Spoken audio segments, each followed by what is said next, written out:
Allora, buongiorno a tutti, ringrazio i convenuti, le scuole, i licei, cittadini, a breve arriveranno anche altre scuole provenienti da altre zone della Sardegna.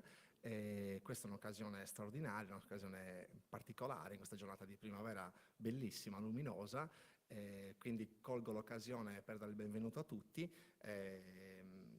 Leggerò un breve intervento prima di dare spazio ai relatori. Come Presidente dell'ISRE mi onoro di poter accogliere in questa giornata quelli che sono i testimoni di una lunga rassegna di eventi cinematografici che da 40 anni l'ISRE si pone come protagonista importante della scena cinematografica regionale, nazionale e internazionale. Questa è un'occasione anche di auspicio e di buoni propositi proprio per la presenza dei ragazzi, affinché quest'arte possa essere poi accolta dai ragazzi delle generazioni future per un proficuo cammino anche che veda loro protagonisti nel futuro e soprattutto consapevoli dell'immenso patrimonio che anche l'ISRE mette a disposizione delle giovani generazioni. Quindi, rispettando l'appuntamento dato a giugno dello scorso anno, ci troviamo qui nello storico Auditorium Giovanni Lilliu per dare inizio alla giornata conclusiva del laboratorio di etnografia visiva, per il quale ormai da 4 anni il nostro istituto collabora con il corso di laurea magistrale in produzione multimediale dell'Università di Cagliari. Quest'anno la giornata coincide con l'inizio del mio mandato come presidente di questa prestigiosa istituzione culturale ed è da intendersi come ancora inserita tra le attività tese a celebrare il 50ennale dell'ente che, come risaputo, è stato istituito con legge regionale nel lontano 1972. È proprio per ripercorrere la lunga e fruttuosa vicenda relativa all'attività cinematografica che quest'anno si è pensato di organizzare una giornata dedicata alle riflessioni, alle testimonianze di alcuni di coloro che a vario titolo hanno contribuito a far sì che l'Istituto Superiore Regionale Etnografico sia stato e continui ad essere un riconosciuto protagonista nell'ambito dell'antropologia visuale e più in generale del cinema documentaristico. Abbiamo voluto intitolare questo incontro Il cinema dell'ISRE, l'Istituto Superiore Etnografico, in 40 anni di produzione, formazione e promozione cinematografica, proprio per sottolineare la ricchezza dell'azione dell'ente in questo campo. Oggetto di questo incontro sarà infatti la produzione che attraverso il proprio personale o con incarichi mirati a cineasti esterni dell'ente o ancora tramite il concorso a visa ha dato luogo a un corpus davvero ragguardevole di titoli che raccontano una Sardegna in continuo mutamento, offrendo al fruitore un prezioso patrimonio di saperi e conoscenze e nel contempo la possibilità di analizzarne i complessi processi di cambiamento. Ma si parlerà anche di promozione, quindi della prestigiosa rassegna di cinema etnografico che negli anni, cambiando formule e adeguandosi ai tempi nuovi, si è affermata come una delle più importanti manifestazioni del settore di livello internazionale. E si parlerà naturalmente della formazione al cinema del reale che rappresenta per il nostro istituto uno dei compiti principali e che ci vede collaborare fattivamente con il mondo accademico in Italia e all'estero. In tal senso saluto con particolare piacere la presenza qui in sala di tanti studenti, come ho detto prima, universitari e dei licei cittadini. Saranno loro il futuro a dare nuova linfa alle attività di cui oggi dibattiamo. Come già accennato, a parlare di questi temi saranno autorevolissimi rappresentanti del mondo della cultura cinematografica, antropologi visuali, accademici, documentaristi, registi di cinema di finzione, che si alterneranno nel racconto dell'affascinante percorso che ha condotto il nostro ente a un ragguardevole in campo cinematografico traguardo davvero prestigioso e forse persino insperati. Da parte mia posso garantire per i prossimi 3 anni l'impegno dell'ente a favore della promozione della pratica dell'antropologia visuale e, compatibilmente con le risorse economiche e umane disponibili, a potenziare questa attività qualificante. Proprio per rimarcare questo impegno, prima di augurare al pubblico e ai relatori un buon proseguimento di lavori, mi piace ricordare che dal 6 all'11 giugno 2023 avrà luogo a Nuoro, in questo auditorium, l'8ª edizione di SRIAL, Festival di Cinema del Reale, un'altra imperdibile occasione offerta dall'ISRE per vedere e studiare quanto di meglio propone la più recente cinematografia documentaristica mondiale. Ecco, io con questo vi voglio augurare una bella e fruttuosa giornata di lavori con relatori, come già anticipato precedentemente, qualificati. È un'occasione di confronto, un'occasione di approfondimento e di studio, questa vuole essere veramente un augurio profondo affinché tutti quanti possiamo cogliere questa come un'opportunità di crescita in seno a questa iniziative proposte dall'ISRE, ma che siano veramente nel segno di un fruttuoso seme che poi germina per il futuro. Quindi auguro a tutti un buon lavoro e anche con i collegamenti, insomma, che in esterna sarà molto interessante riuscire soprattutto ad entrare in contatto con personalità di spicco importanti che hanno dato poi lustro alle iniziative portate avanti dallo stesso ente. Grazie a tutti, buon proseguimento dei lavori.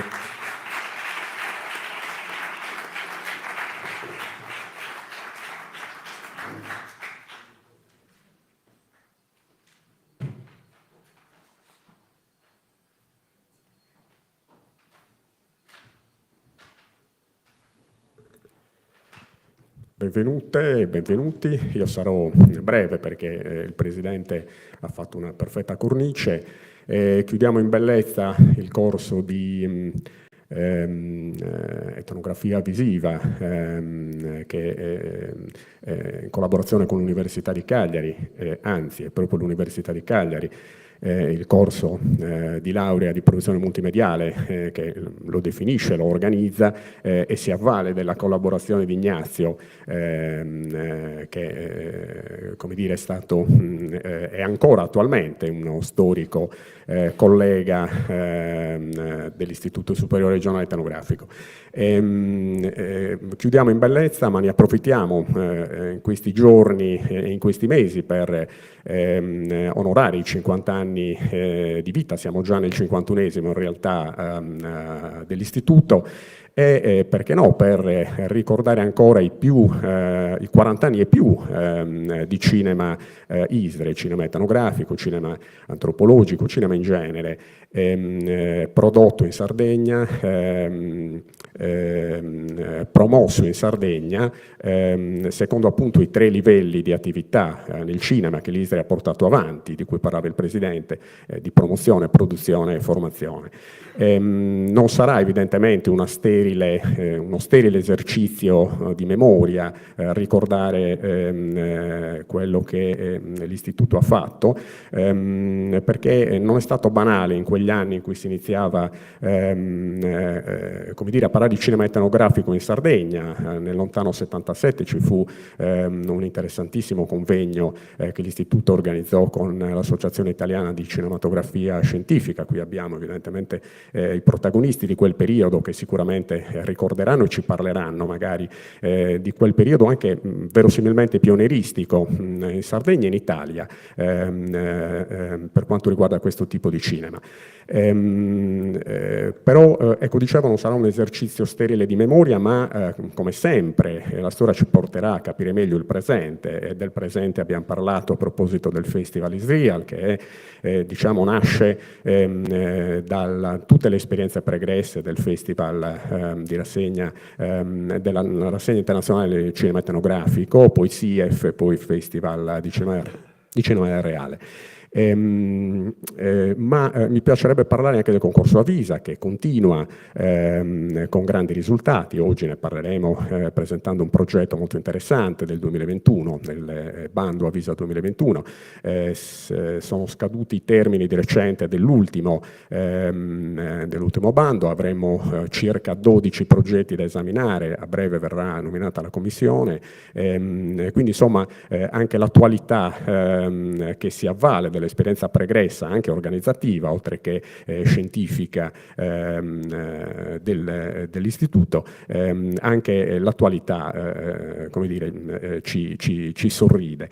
Mi piace addirittura andare oltre e prospettare un appuntamento che verosimilmente riusciremo a chiudere entro l'anno, che è il convegno di antropologia visuale in Italia, sul quale l'istituto sta lavorando alla Cremente, anche con la collaborazione dell'università, evidentemente in particolare dell'Università di Cagliari, ma non solo, attraverso come dire, la mediazione estremamente autorevole della professoressa Tatiana Cosu, che è componente del comitato tecnico-scientifico dell'istituto, e cercheremo di tracciare, di fare il punto, diciamo, sul percorso intrapreso dalle tecniche audiovisive nella ricerca etnografica e antropologica, anche magari con la collaborazione, con l'intervento di esperienze straniere e comunque di contesti diversi dal nostro.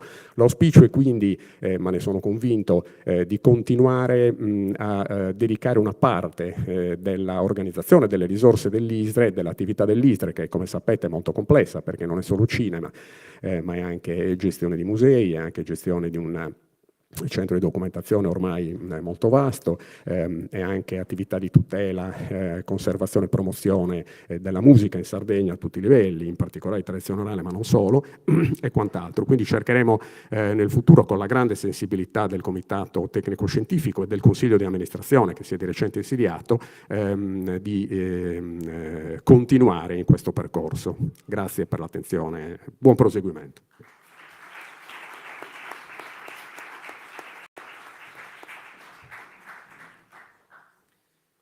Chiamo qui al tavolo la professoressa Picconi, in rappresentanza del liceo classico, e del dirigente scolastico Antonio Fadda, che oggi non può essere con noi.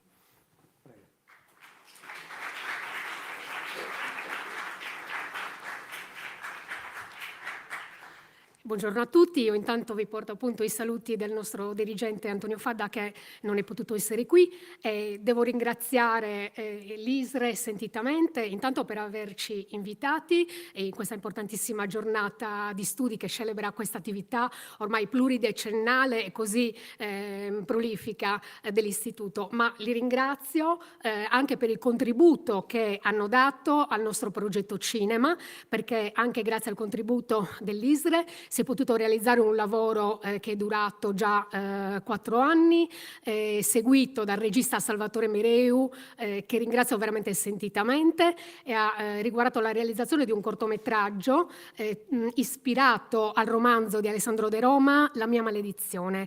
I ragazzi, noi li abbiamo potuti vedere, ne hanno tratto veramente grande vantaggio, non solo perché hanno visto tutte le tappe che portano alla realizzazione di un prodotto così complesso, sono partiti dallo scrivere le sceneggiature, dall'essere coinvolti nel casting, nelle riprese, ma anche per tutte quelle soft skills che hanno potuto imparare, l'autodisciplina, la passione, l'entusiasmo che hanno messo, ci ha fatto capire che veramente questi progetti nella scuola sono realmente importanti, vanno portati avanti, e quindi l'auspicio che noi facciamo è che questa collaborazione possa continuare. Ricordo un ultimo aspetto: grazie a questo progetto sono stati coinvolti non soltanto il nostro liceo, il liceo classico Asproni, ma anche tante scuole cittadine. Le vorrei ricordare il liceo delle scienze umane Sebastiano Satta, i 2 istituti commerciali Sata Chironi, l'Istituto Ciusa, l'Istituto Professionale Volta e l'Istituto Agrario. Anche grazie a questo tanti ragazzi di tante scuole hanno conosciuto, si sono relazionati ai nostri studenti e quindi io ringrazio tutti voi per questa grande esperienza. Grazie mille.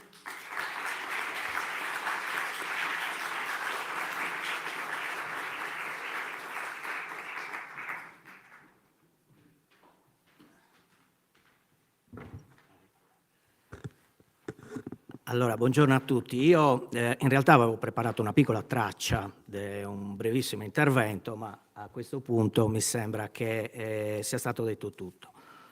Però vorrei ricordare a questo punto quindi il momento in cui abbiamo ideato, progettato questa giornata con Ignazio. Eravamo a fine dicembre, tra un panettone e l'altro abbiamo detto vabbè, cerchiamo di massimizzare, ottimizzare la giornata del masterclass e cerchiamo di farlo rendendo omaggio a questo grande lavoro di 40 anni che l'Istituto ha svolto nell'ambito dell'antropologia visiva. E bisogna dire una cosa, che io ho detto Ignazio sta andando in pensione, c'ha anche un sacco di ferie arretrate, lo stiamo tra virgolette perdendo, allora diciamo perdendo sotto l'aspetto professionale, allora ho detto per la stima, no? Professionale che nutro verso Ignazio, anche umana, perché è una persona secondo me eccezionale, ho detto vabbè, cerchiamo di tenerlo in moto questi mesi sino alla sua, tra virgolette, di partita dall'Israele. E cosa ho pensato? Ho detto vabbè, facciamo una cosa che gli piace. Sì, facciamo qualcosa che gli piaccia così tanto che comunque anche in ferie riesca. E ha fatto, come al solito, come sempre, un ottimo lavoro. E quindi, proseguendo nella traccia che avevo fatto, ma che ovviamente devo percorrere a salti perché proprio è stato detto tutto, però alcune cose vanno fissate. Cioè l'Istituto è 40 anni che fa ricerca sul campo utilizzando lo strumento della antropologia visuale, quindi gli strumenti tipici della ricerca sul campo, video, foto, eccetera, e l'ha fatto differenziandosi rispetto a quella che è il normale percorso che spesso si fa in questo campo, cioè anche con molta innovazione. E io su questo devo anche, come dire, ricordare l'attività del nostro storico e mitico, io dico, direttore generale dell'ISA, perché Paolo Piquereddu, ancora vivo e secondo me vivrà a lungo perché questa passione lo tiene in vita più di ogni altro in questa sala. Comunque lui ha avuto la visione, no? Della cinematografia, del cinema come mezzo di rappresentazione e di restituzione, no? Della patrimonializzazione di questa rete condivisa di significati delle comunità sarde, no? Che è la cultura sarda, col mezzo probabilmente più appropriato, perché ha dato dei risultati eccellenti. È stato infatti nel 2006 istituito proprio il settore produzione e promozione audiovisuale. Qui è stato responsabile Ignazio, che ha fatto un grandissimo lavoro. 40 anni di antropologia visuale, che hanno portato grandi festival, grandi iniziative, di cui naturalmente si parlerà. Oggi facciamo un bilancio di quello che è stato fatto in questi 40 anni. Lo facciamo ascoltando, cercando di imparare, di apprendere, no? Da coloro che hanno intersecato l'ISRE in questi anni come accademici, come esperti, studiosi, che hanno portato anche diciamo, un certo valore aggiunto accademico nell'attività dell'ISRE. Lo faremo insieme a loro, insieme a voi ragazzi, tanti ragazzi. È bellissimo vedere i ragazzi interessati a questa attività e poi vi darò 2 ricordi velocemente, ho finito, che magari vi forniranno qualche suggestione per il futuro della vostra vita di studiosi e eventualmente di lavoratori nel campo. Allora, io auspici per il futuro. L'ISRE continuerà a fare quello che la legge, prima di tutto, il suo statuto, gli attribuisce. Cioè la missione di documentare la Sardegna nelle sue tradizioni, nelle sue trasformazioni, e di farlo seguendo i tempi. Allora, è vero che gli strumenti sono cambiati dall'antropologia visuale. Noi siamo partiti dall'antropologia visuale come dal 1800, no? Come strumento di scienza, di osservazione neutrale dell'obiettivo che ritrae ciò che si sta studiando, a una visione dove l'occhio non è più quello della camera o della macchina fotografica, ma l'occhio è l'occhio dell'osservatore, quindi c'è la visione dell'osservatore e dentro questa visione muta anche la restituzione che si dà alla comunità, al territorio.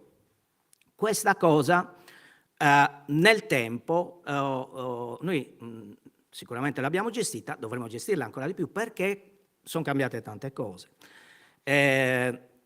Non c'è solo più il punto di vista dell'osservatore, no? Andando avanti su questi concetti, c'è il punto di vista dell'osservato, c'è il punto di vista di chi studia il momento di condivisione di questa rete di significati tra osservato e osservatore. Quindi un ulteriore momento di analisi. Questa restituzione è estremamente importante nei tempi d'oggi, perché gli strumenti sono cambiati, perché ci sono gli strumenti multimediali, perché ci sono studi e strumenti fatti di video, di fotografie, di testi, di parole, di suoni, che messi, diciamo, a sistema poi documentano e restituiscono questi momenti. Quindi io credo che, anzi sicuramente nell'ambito di ISRIAL avremo un momento in cui faremo un esempio di un lavoro fatto in questi mesi che ripropone questo, diciamo, paradigma e su cui si potrà riflettere sull'evoluzione dello stesso. Infine, 2 ricordi. Uno della mia precedente vita all'ISRE. Nel 2000, non mi ricordo più quando, però le ultime edizioni del SIEF, io ero direttore del servizio amministrativo e dovevo far firmare a dottor Picquereddu delle delibere che avevo steso su sua indicazione, con le sue correzioni, no? Proprio precise sull'ortografia, eccetera. Lui era in commissione insieme a David McDougall. Vengo in istituto, vengo in sala nella sezione cinema dell'ISRE a fargli firmare questi documenti. Alle 9 del mattino mi dice: Marco, guarda, vediamoci più tardi perché non ci possiamo distrarre questo momento topico. Ho detto: vabbè, torna all'ora di pranzo, perché all'ora di pranzo, pausa pranzo, vedrà questi documenti, li firmerà. Torna all'ora di pranzo, no, guarda, siamo ancora...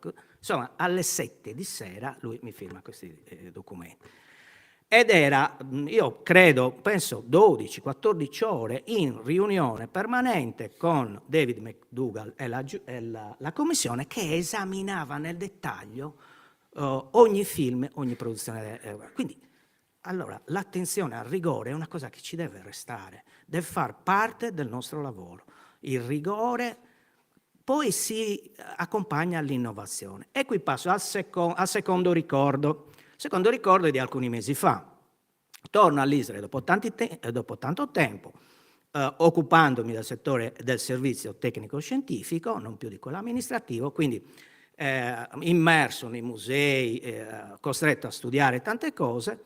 Un giorno ci piove qua al Museo del Costume Michel Hunziker, al che insomma, panico totale, arrivo io e facciamo una visita guidata, tra l'altro bellissima.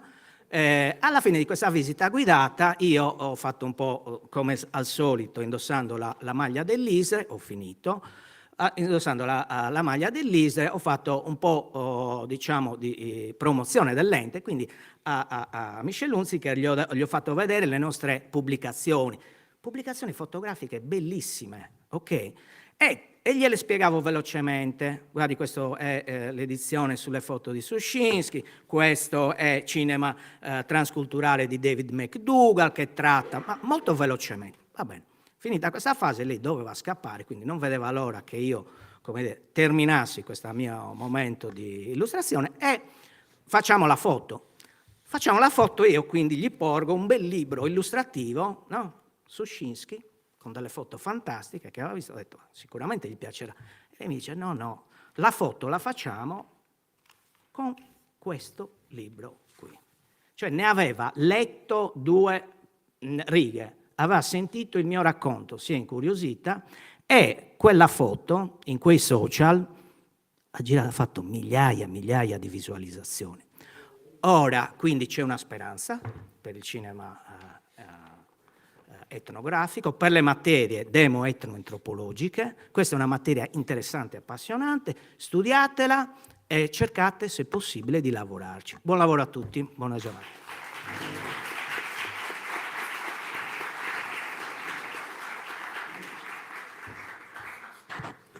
Bene, grazie a Marco per questo appassionato intervento. Prima di andare avanti devo comunicare che o meglio, porgo i saluti di Nevina Satta che non potrà essere con noi stamattina in quanto si trova in Canada, però insomma ci saluta e ci augura buon lavoro.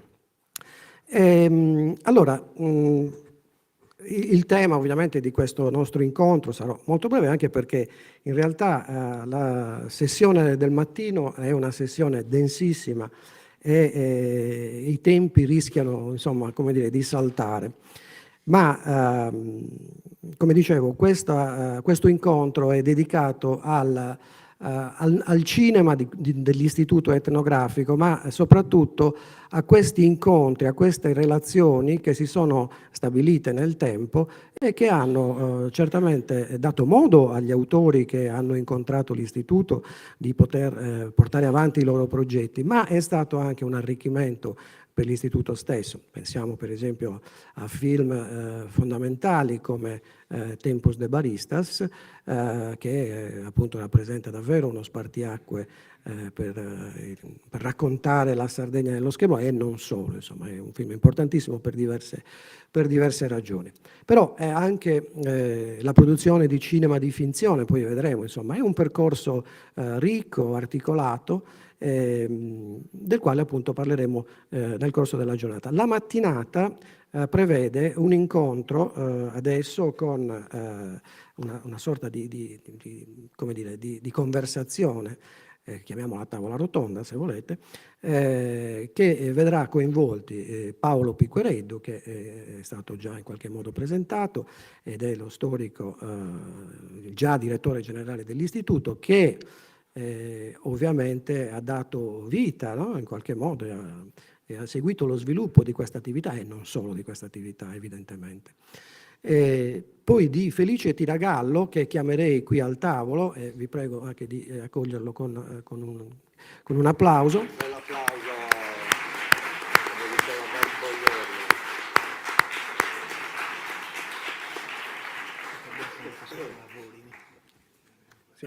Scusate, devo darvi fare un annuncio tecnico, diciamo, di servizio.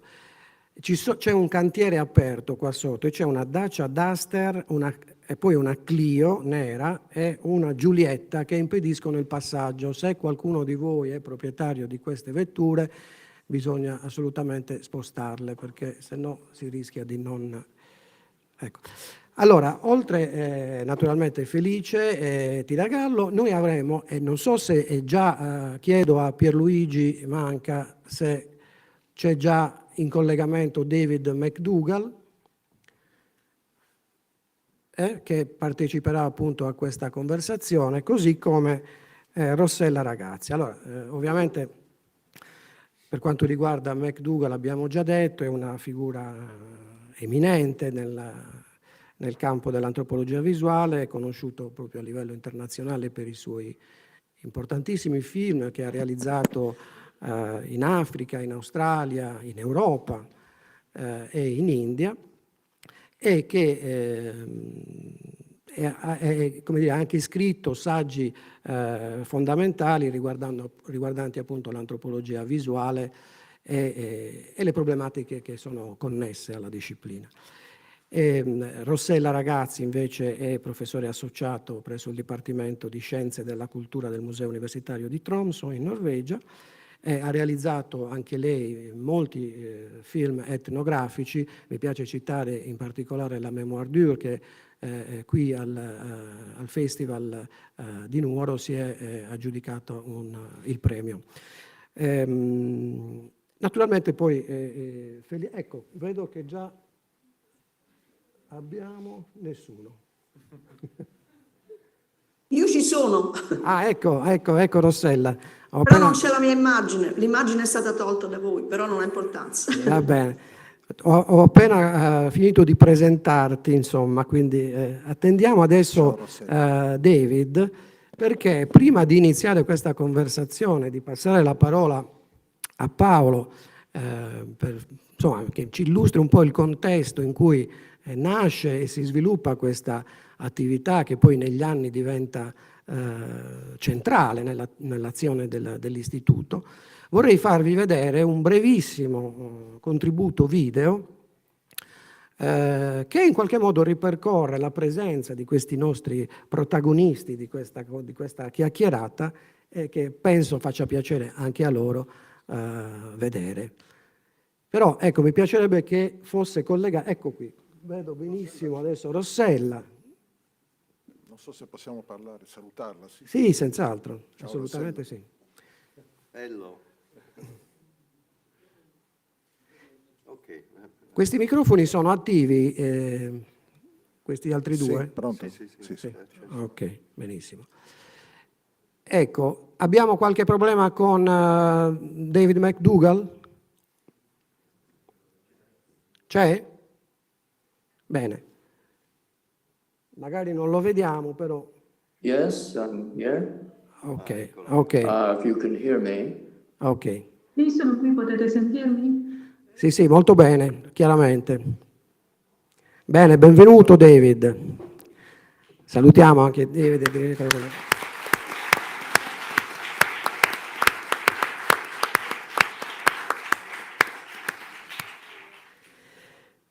Allora, dicevo, prima di passare la parola a Paolo, vedrei questo piccolo contributo, sono poco più di 3 minuti, che insomma può essere davvero interessante anche per voi, insomma, che magari non avete avuto modo di seguire queste vicende negli anni passati. Quindi mandiamo pure il video. 3 minuti vale la pena di spostarsi. Sì. Almeno io. Lo faccio. Andiamo giù. Sì, un attimo.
Bene, insomma, mi piaceva far vedere questa carrellata così di immagini che almeno a me naturalmente ricordano tante esperienze molto belle che appunto, come abbiamo detto, poi alla fine contribuiscono a delineare questo quadro così ricco che riguarda l'attività di promozione, di produzione e di formazione, no? Avete visto anche tutti i momenti che riguardano per esempio il workshop che in occasione di ogni festival veniva, almeno negli ultimi anni, veniva proposto dall'ISRE, tenuto appunto da David e Judith McDougall.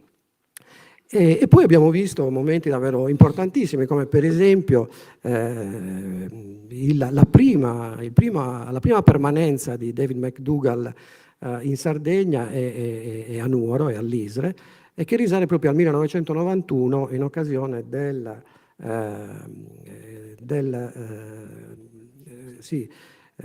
convegno sul pastoralismo mediterraneo. E da lì un po' poi nasce tutto, insomma, in qualche modo ha avuto modo di rendersi conto anche della realtà di quest'ente, e poi nel 1992 David McDougall realizza, nell'estate del 1992 gira Tempus de Baristas, e nel 1993, avete visto, ci sono anche alcuni momenti della presentazione in un auditorium gremito del film. E poi il resto appunto è storia, come si dice. E questa storia chiediamo appunto a Paolo di delinearcela pur brevemente, così per darci conto di questa bellissima vicenda. Grazie. Si sente? Sì. Beh, intanto ringrazio il presidente dell'istituto, il professor Lavra, e tutto lo staff dell'istituto, il direttore generale, Marcello Mele, il direttore del servizio tecnico scientifico Marco Mulas, tutto il personale dell'ISRE e naturalmente l'ottimo e caro Ignazio Figus. È sempre un piacere per me ritornare sul luogo del delitto. Questo auditorium, non ricordo chissà quante volte sono stato seduto a questo tavolo, e quindi insomma in qualche maniera intervenire anche in questa giornata e un po' ripercorrere molta parte della mia attività professionale. Naturalmente saluto David e Rossella, spero che mi sentano. Benissimo. Bene. Devo ringraziare l'Istituto perché mi dà anche l'occasione di rivedere, anche se virtualmente, David dopo dal 2012 sono 13.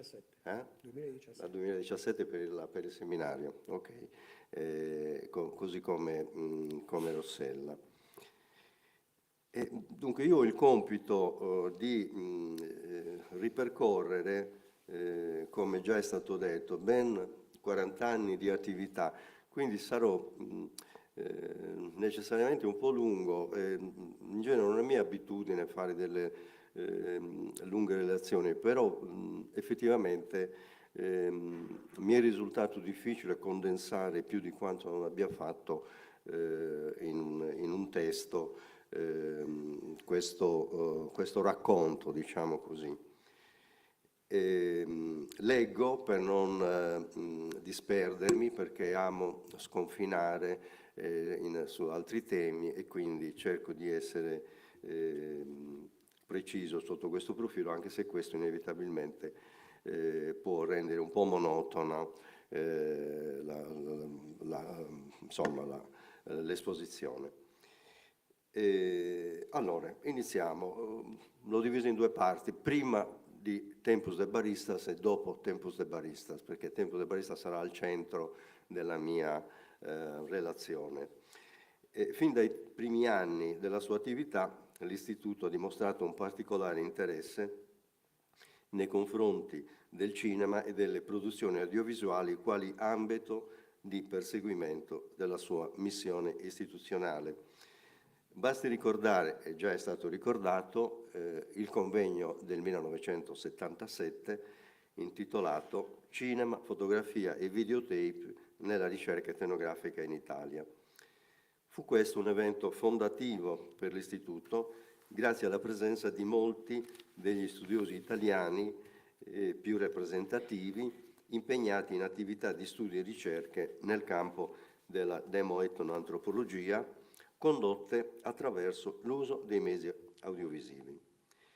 E fu nel corso di quel convegno che si iniziò a parlare di una iniziativa periodica dell'Istituto dedicata a questo settore e dunque ad una rassegna internazionale di cinema etnografico con cadenza biennale che avrebbe avuto il primo esito concreto nel 1982 con la rassegna Il Pastore e la sua immagine dedicata al pastoralismo. Con quella rassegna, dopo il convegno citato, inizia la collaborazione con Diego Carpitella e Virgilio Tosi. Ecco, per non farla troppo lunga, io evito di dare notizie su questi studiosi, ma Diego Carpitella è stata una figura fondamentale negli studi antropologici del Novecento, è stato il primo etnomusicologo a occupare una cattedra appunto di etnomusicologia in Italia, è stato anche un promotore del cinema applicato alla ricerca sul campo. Virgilio Tosi aveva una formazione... Yes, I can see you too. Sì, vi posso vedere.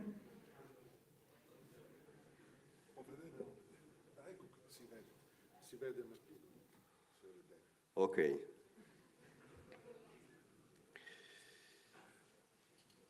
Ma ancora prima del convegno, l'Istituto aveva commissionato a Fiorenzo Serra un documentario su una delle grandi feste dei Nuresi, San Francesco di Lula.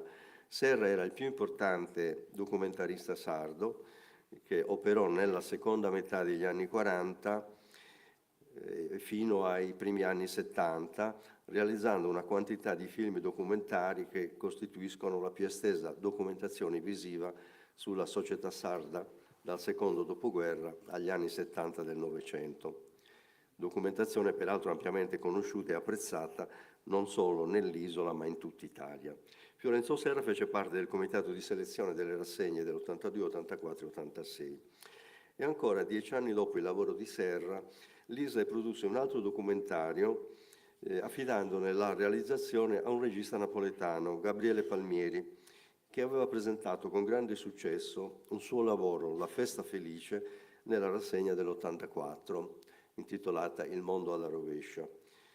La Festa Felice, mi soffermo un attimo perché poi questo mi consente di collegarmi ad una serie di riflessioni che affronterò tra poco. La Festa Felice era una produzione RAI dedicata alla grande manifestazione popolare dei Gigli di Nola. I gigli sono queste pesanti macchine da spalla, tipo i nostri candelieri, no?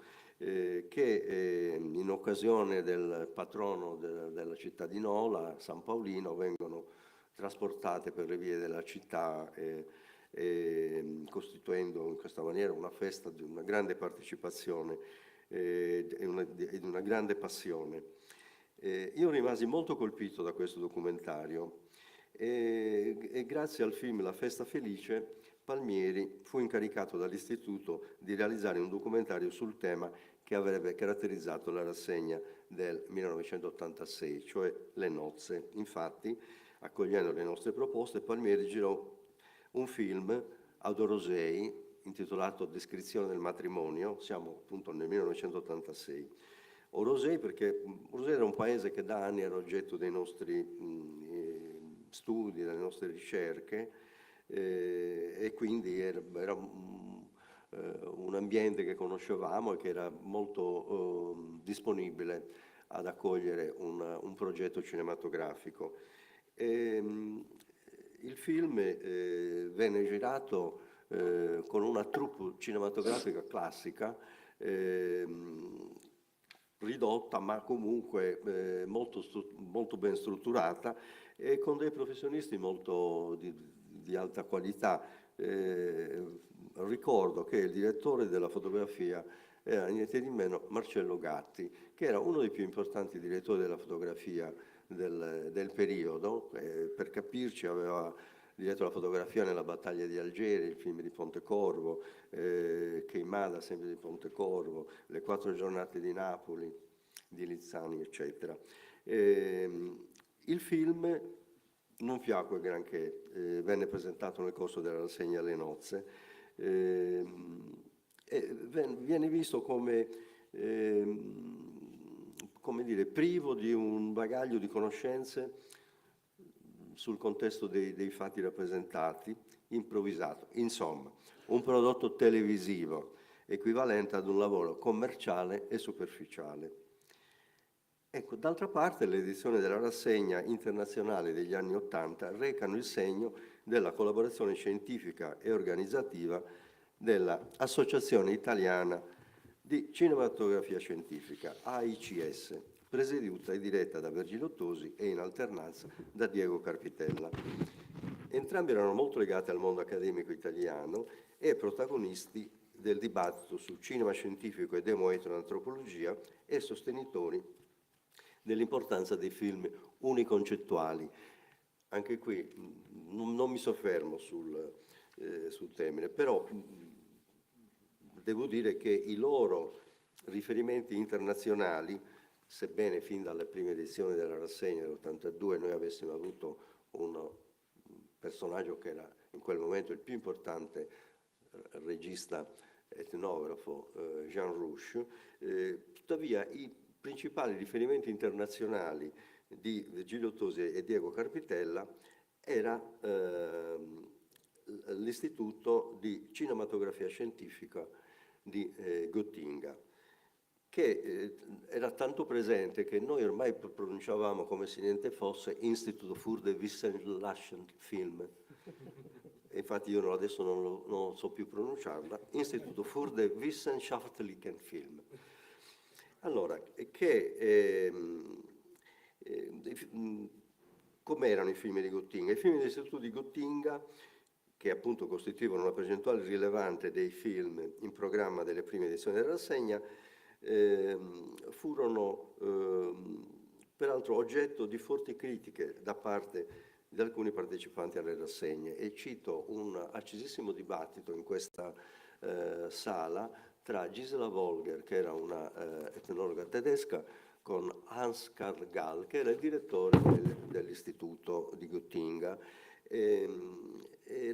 Sostanzialmente la Wolger accusava l'Istituto e i suoi registi di realizzare dei film come se fossero degli entomologi e non degli scienziati sociali. Cioè si metteva in evidenza questo stacco, questa indifferenza nei confronti del soggetto protagonista delle scene che venivano filmate. Ma al riguardo bisogna ricordare che l'impostazione della rassegna privilegiava i prodotti audiovisivi al servizio e a supporto della scrittura, che costituiva la vera forma di produzione scientifica. Quindi, per ritornare al film di Palmieri, il film di Palmieri non poteva non trovare l'accoglienza fredda riservata dagli accademici che in quegli anni ruotavano attorno alla Sardegna, alla rassegna degli anni '80. L'impegno dell'Istituto nella produzione audiovisuale segna nel 1987 un'importante evoluzione con l'assunzione di un operatore audiovisivo, burocraticamente un istruttore tecnico foto-tele-cinematografico, destinato a diventare una figura di primo piano sia all'interno che all'esterno dell'Istituto. Ignazio Figus, che intanto guarda lontano, la sua presenza consente all'Istituto, che nel frattempo acquisisce un fotografo che svolge anche le funzioni di tecnico luce audio, Virgilio Piras, di dar corso ad una sistematica e instancabile attività di documentazione visiva sull'universo della cultura materiale e immateriale della Sardegna. Con gli anni Ignazio Figus, coadiuvato da Virgilio, Piras, pur non trascurando il lavoro di documentazione di volta in volta richiesto dai programmi dell'ente, realizza una serie di film etnoantropologici sempre più caratterizzati da un'impronta autoriale.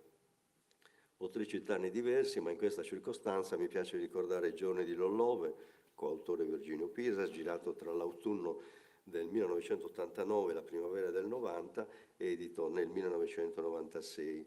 E ancora, per citare un altro paio, Brocaios, sull'attività di un vasaio di Siniscola, e tra quelli più recenti La cena delle anime del 2017, girato a Durune. Sono tra i film che preferisco, ma sono tantissimi i lavori di Ignazio che hanno segnato, come dire, l'attività produttiva dall'interno, l'attività dell'istituto dall'interno. Nello stesso tempo, alla fine degli anni '80, favorita anche dal sopravvento delle produzioni in elettronica rispetto a quelle in pellicola, si registra una profonda trasformazione del cinema etnoantropologico. Si assiste a un sempre più deciso abbandono del cosiddetto film di documentazione, che di fatto non prevedeva un coinvolgimento dei soggetti attori del film nella realizzazione dello stesso e quasi mai dava loro la parola. Al contrario, il significato delle loro azioni veniva spiegato da una voce onnisciente fuori campo, e dicevo, non si dava loro la parola a favore di un tipo di film nel quale i protagonisti delle immagini, questa è l'evoluzione, intanto parlano, hanno una loro lingua, una lingua in tutti i sensi, e hanno una loro visione del mondo e diventano partecipi del processo di costruzione del senso del film. Questa evoluzione determinò anche un allontanamento dell'istituto dagli orientamenti scientifici che avevano caratterizzato le rassegne degli anni '80. L'improvvisa scomparsa di Diego Carpitella nell'agosto del 1990, nel pieno dell'organizzazione della rassegna Isole, accelera questo processo. Di fatto cessa anche la collaborazione con l'Associazione Italiana di Cinematografia Scientifica, che tanta parte aveva avuto nell'ideazione e organizzazione della rassegna degli anni '80. Le funzioni di direttore della rassegna vengono assunte da chi vi parla. Seconda sezione, Tempus de Baristas. In questo nuovo scenario organizzativo e culturale prende consistenza l'idea di produrre dei film affidandone la realizzazione a degli autori di riferimento nel panorama internazionale dell'antropologia visuale, ma comunque diversi per stile e cultura, questo per portare uno sguardo esterno sulla società sarda contemporanea. Si intendeva cioè partecipare al dibattito che attraversava la riflessione teorica e la pratica del cinema etnoantropologico non solo con le rassegne, ma con nuove produzioni o coproduzioni internazionali sulla Sardegna. Il primo film avrebbe dovuto riguardare il mondo pastorale sardo. Nel corso del Festival Isole, siamo nell'ottobre del 1990, parlo di questa idea con Asem Balikci. Abbiamo intravisto per un attimo, forse il cartellino di Asem Balikci nel breve filmato. Balikci era componente del comitato di selezione della rassegna, nonché presidente della CVA, cioè la Commission on Visual Anthropology. Scusate queste citazioni, ma è importante per contestualizzare il quadro e la rete di relazioni nelle quali ci si muoveva.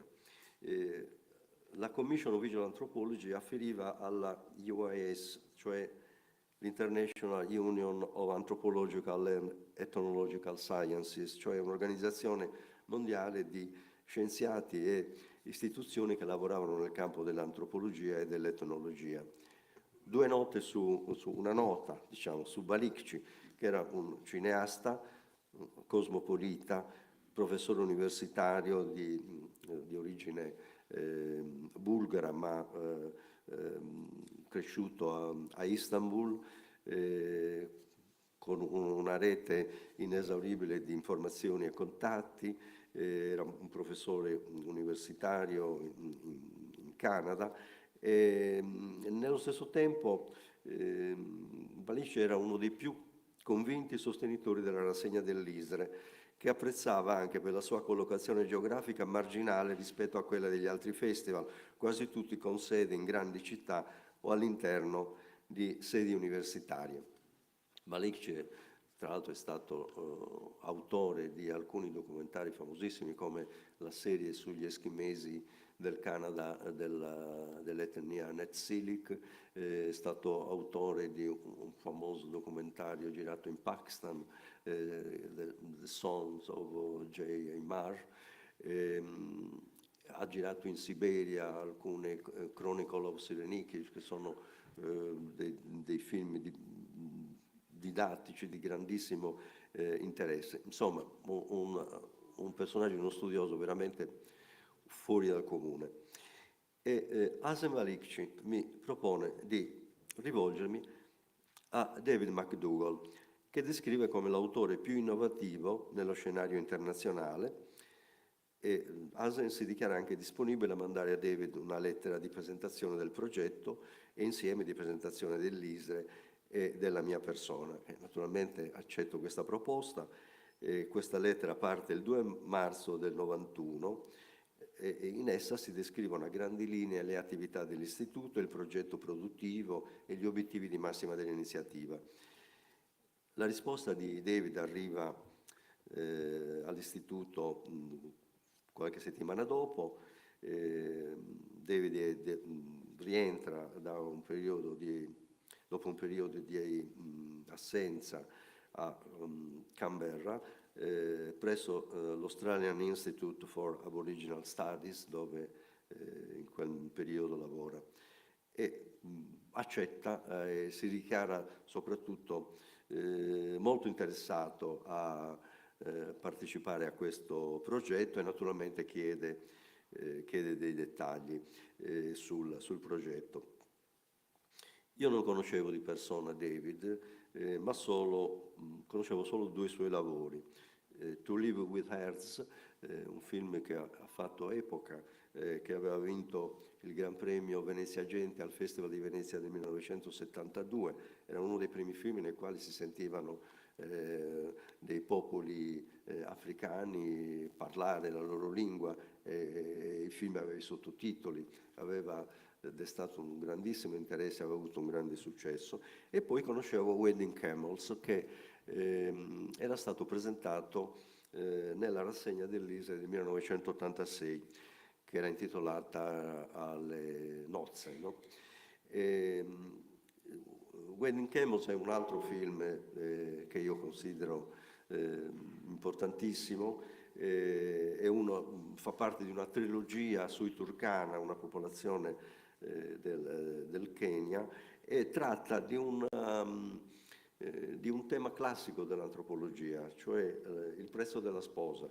E il film descrive la contrattazione tra il padre della sposa, la famiglia dello sposo, per la cessione della sposa futura a fronte del corrispettivo di un certo numero di cammelli, da cui il titolo del film, che colpisce moltissimo per la modalità di realizzazione e per la vivacità della contrattazione.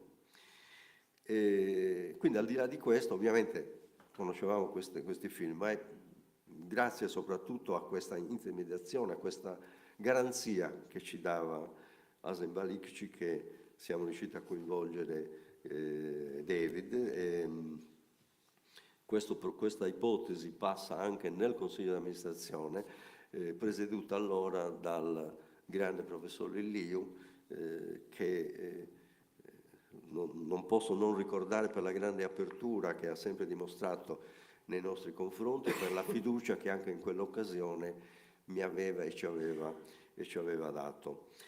La mia idea era da subito di non realizzare il film in Barbagia, ma in Ogliastra. La Barbagia era la zona nella quale si erano realizzati più film sul mondo pastorale, e mi pareva invece che l'Ogliastra, anche per l'avvento del turismo balneare, che già cominciava a incidere sulla sua struttura sociale, avesse i requisiti per mettere in evidenza i temi che mi interessava trattare, in particolare quelli della transizione dalla società tradizionale a quella contemporanea. Infatti, ancora prima dell'arrivo di David in Sardegna, insieme a Ignazio e accompagnati da amici e pastori, visitiamo diversi ovili nei monti di Baunei e di Ursulei. Di queste escursioni rimane la documentazione video realizzata dalla telecamera di Ignazio. Andando avanti, insomma, David fa un primo viaggio in Sardegna, durato 10 giorni, nel luglio del 91. Effettuiamo una serie di escursioni sul sopramonte di Baunei e Orsulei, ma anche sui monti di Dorgali, il territorio di Ovodda, e troviamo anche il tempo di fare un salto a Orgosolo, che rappresentava comunque un simbolo del mondo pastorale e nel contempo un simbolo del cinema in Sardegna. Peraltro David conosceva naturalmente Banditi ad Orgosolo, che apprezzava molto. Questo sopralluogo del luglio del 91 fu determinante per la decisione da parte di David di accettare definitivamente l'incarico. Ricevette infatti 2 lettere nella quale si metteva in evidenza che le condizioni della vita dei pastori, che aveva avuto modo di cominciare a conoscere, avrebbero dato un contributo importante all'antropologia visuale, sia per il tema in sé, sia in senso comparativo. E quindi diceva che per lui sarebbe stato di particolare interesse andare avanti su questo progetto. Mi piace anche ricordare che nella seconda lettera, meno formale, che mi mandò qualche settimana dopo, mi ringrazia in questa lettera intanto per avergli dato la possibilità in così poco tempo di vedere così tanti, incontrare così tante persone e di visitare così tanti luoghi. E dice una cosa che vorrei esplicitare, dice especially in those early mornings. Scrive questa cosa perché eravamo a luglio e i pastori avevano uno strano orario di lavoro, nel senso che siccome le temperature erano molto alte iniziavano a lavorare a mezzanotte, si recavano a mezzanotte negli ovili e poi alle 8, dopo aver fatto tutto quello che bisognava fare, decidevano di tornare in paese. Quindi noi dovevamo arrivare lì perlomeno alle 6 e quindi da Nuoro bisognava muoversi per tempo. Ecco perché ricorda queste visite, come dire, antelucane, diciamo così. E comunque questa visita gli ha dato la possibilità di capire la varietà di situazioni economiche e culturali che esistono tra i pastori in un'area relativamente piccola. Io non mi aspetto, leggo il testo di McDougall, che noi troveremo la famiglia ideale per il film in base a questa visita così breve. In ogni caso, cercare una famiglia è solo una delle possibili strategie per pianificare il film a cui stiamo pensando. Ma la situazione familiare del tipo di cui abbiamo discusso, con persone interessanti, una varietà di generazioni e certe aspettative e ambizioni, potrebbero fornire un buon punto di inizio per filmare. Insomma, ho voluto citare questa cosa perché è un momento cruciale per David rispetto alla possibilità di fare questo film. È importante perché si cita per la prima volta la possibilità di cercare altri fondi. È la prima volta che si parla anche del budget ed è la prima volta nella quale si parla della necessità di un assistente, e quindi tutti i temi che poi caratterizzeranno più avanti la realizzazione del film. Infatti David, grazie al suo prestigio, riesce ad avere un finanziamento simile a quello dell'ISRE da parte della BBC, che inserisce questo film in una serie prestigiosa, si chiamava Fine Cut, diretta da André Singer, che era un produttore e regista, etnologo molto conosciuto, aveva fatto una famosa serie di cui ora non ricordo il titolo. E quindi, insomma, acquisiamo anche questa, cioè il film diventa una coproduzione internazionale. Inoltre, per la prima volta si parla dell'assistente. David pensava ad un antropologo che conoscesse l'italiano. Poi torneremo un attimo su questo tema. E comunque, ho già parlato 30 minuti e lo sapevo io. Cosa devo fare? Abbattetemi oppure io... Sì, perché stiamo parlando proprio della produzione di Tempus de Barista, che è il tema che mi è stato dato. Certo. Comunque David si stabilisce ad Ursulei nell'aprile del 92 per avviare il lavoro. Troviamo l'assistente come tecnico del suono, naturalmente anche come interprete. David non conosceva l'italiano, naturalmente non conosceva il sardo, che invece la conoscenza del sardo era ovviamente cruciale, e abbiamo risolto il problema attraverso un professore di inglese appassionato di cultura popolare della Sardegna e perfettamente in grado di parlare la lingua sarda, Dante Olianas, che avrà l'importante compito di introdurre David alle complesse modalità di relazione e comunicazione della comunità di Ursulei, quindi un compito che effettivamente svolse con grande passione ed efficienza.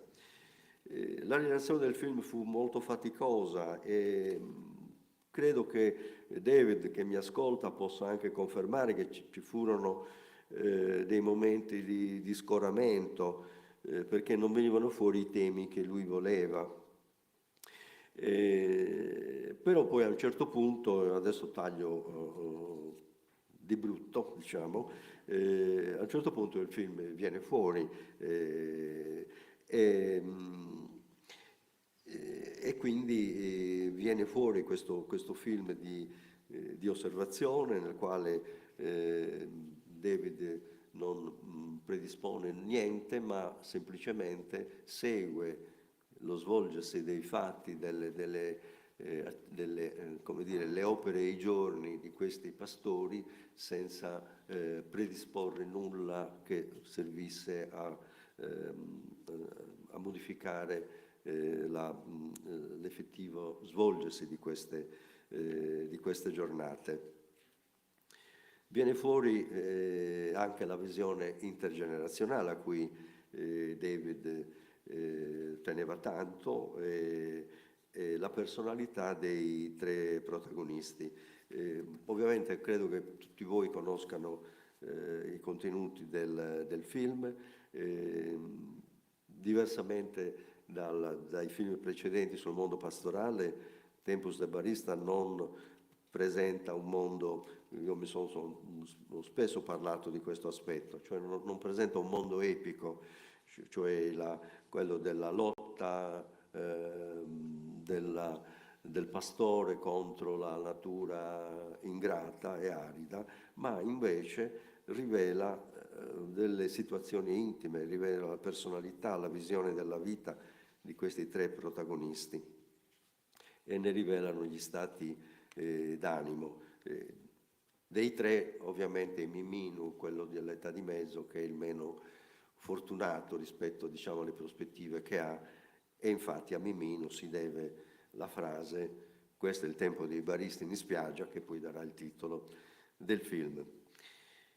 Tempus viene presentato per la prima volta a Nuoro nel 1993, qui non cito la bella review, diciamo, che ha fatto Antonio Marazzi nel 1994 nella rivista Visual Anthropology, ma cito semplicemente il titolo.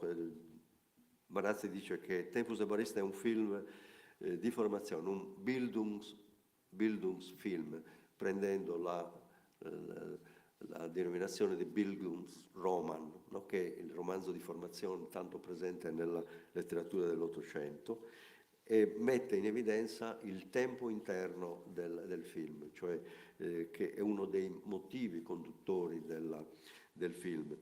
Su questo poi lascerò magari la documentazione. Tempus de Barista è stato un film fondamentale, ci ha dato gambe anche per fare altre attività.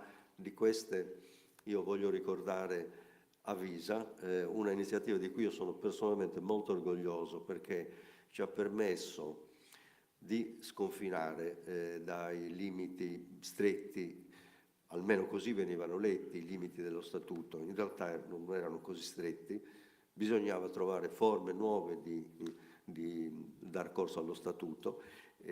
Con Avvisa abbiamo dato la possibilità di produrre dei film, affidandone la realizzazione a tanti giovani talenti che erano presenti in Sardegna, e questa è una delle cose di cui io personalmente sono più fiero.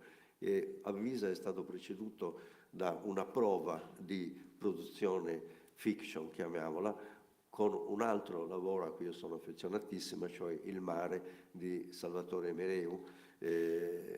Si può dire che non sia un film antropologico, direi di no, però certamente era tutto fiction. Ecco, io mi fermo qui ricordandone l'amicizia che poi ci ha sempre legato con David, attraverso anche i loro workshop, quindi anche nell'ambito della formazione, ma soprattutto mettendo in evidenza che ciò che è più importante, e questo per me, come vado avanti con gli anni, credo che sia sempre la cosa più importante, che è quella della relazione di amicizia che si è creata e che continua ad esserci, e spero che continui ancora per molti anni. Grazie.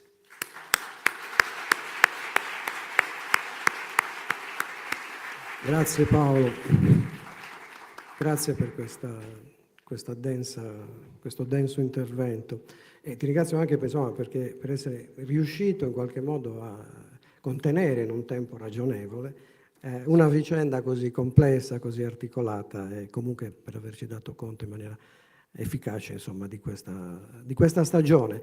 Di questa stagione, chiederei a questo punto a David di una sua riflessione sia sulla vicenda che ha portato alla realizzazione del film, ma anche, ripeto, a quella felice stagione vissuta all'ISRE, sia nei festival che negli anni si sono susseguiti, che appunto anche come esperienza, come formatore, ecco, attraverso i workshop che ogni 2 anni si tenevano a Nuoro. Quindi do molto volentieri la parola a David McDougall su questi temi.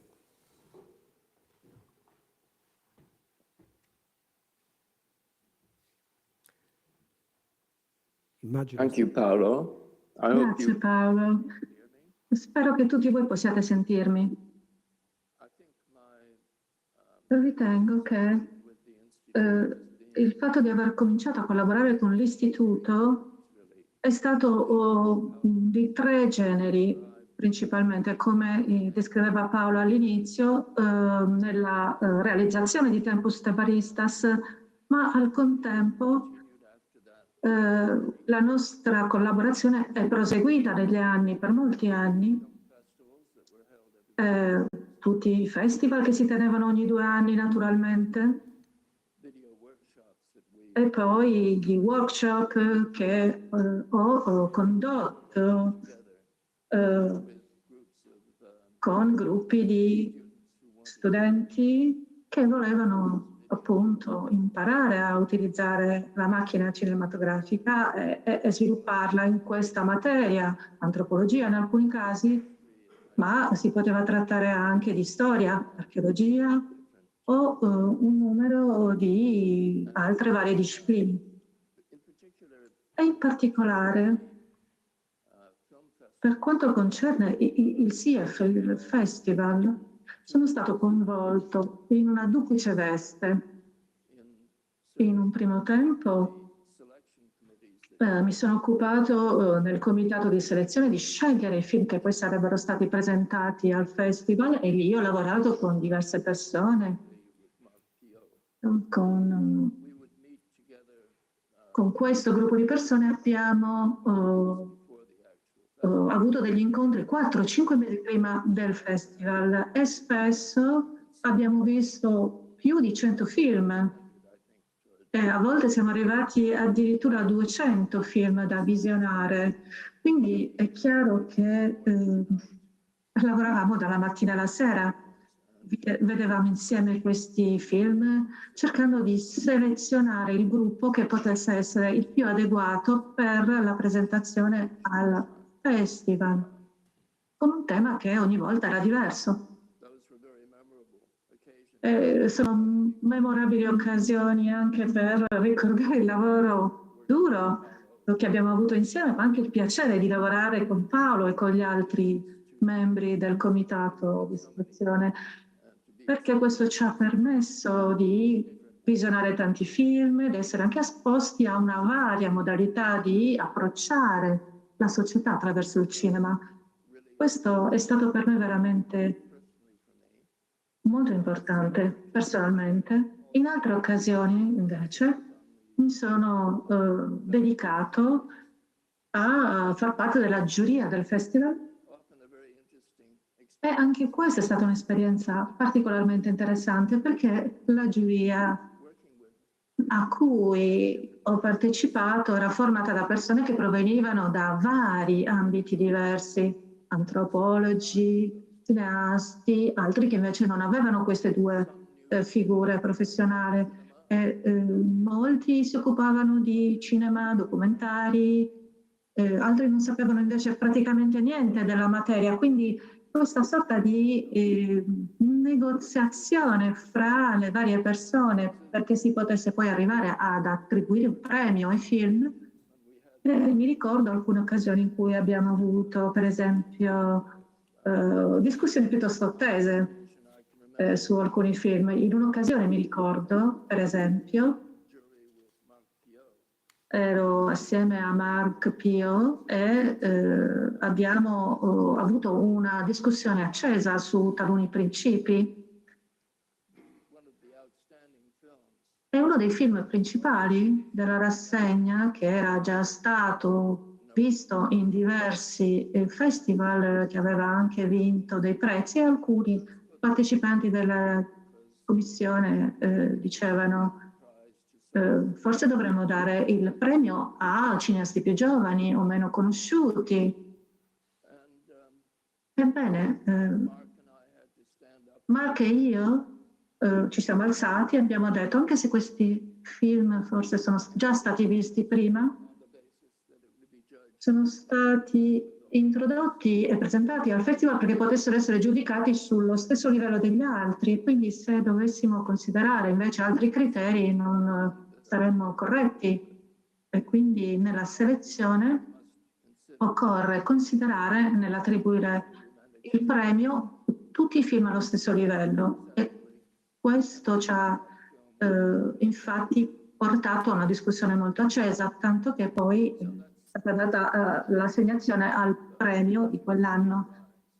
Quindi ci sono state discussioni appunto che avrebbero potuto essere piuttosto animate durante le discussioni della giuria. Un altro aspetto, questa mia collaborazione con l'istituto, è stato il fatto che per molti anni sono ritornato per il festival e molto spesso il festival aveva un tema specifico per quell'edizione, che fosse un tema geografico, sulle montagne per esempio, e quindi richiamava la presentazione di film che avessero a che fare con quell'aspetto geografico che veniva sollevato in quel momento. E uno dei casi per esempio aveva a che fare con le cerimonie del matrimonio, musica, rituali, oppure la medicina.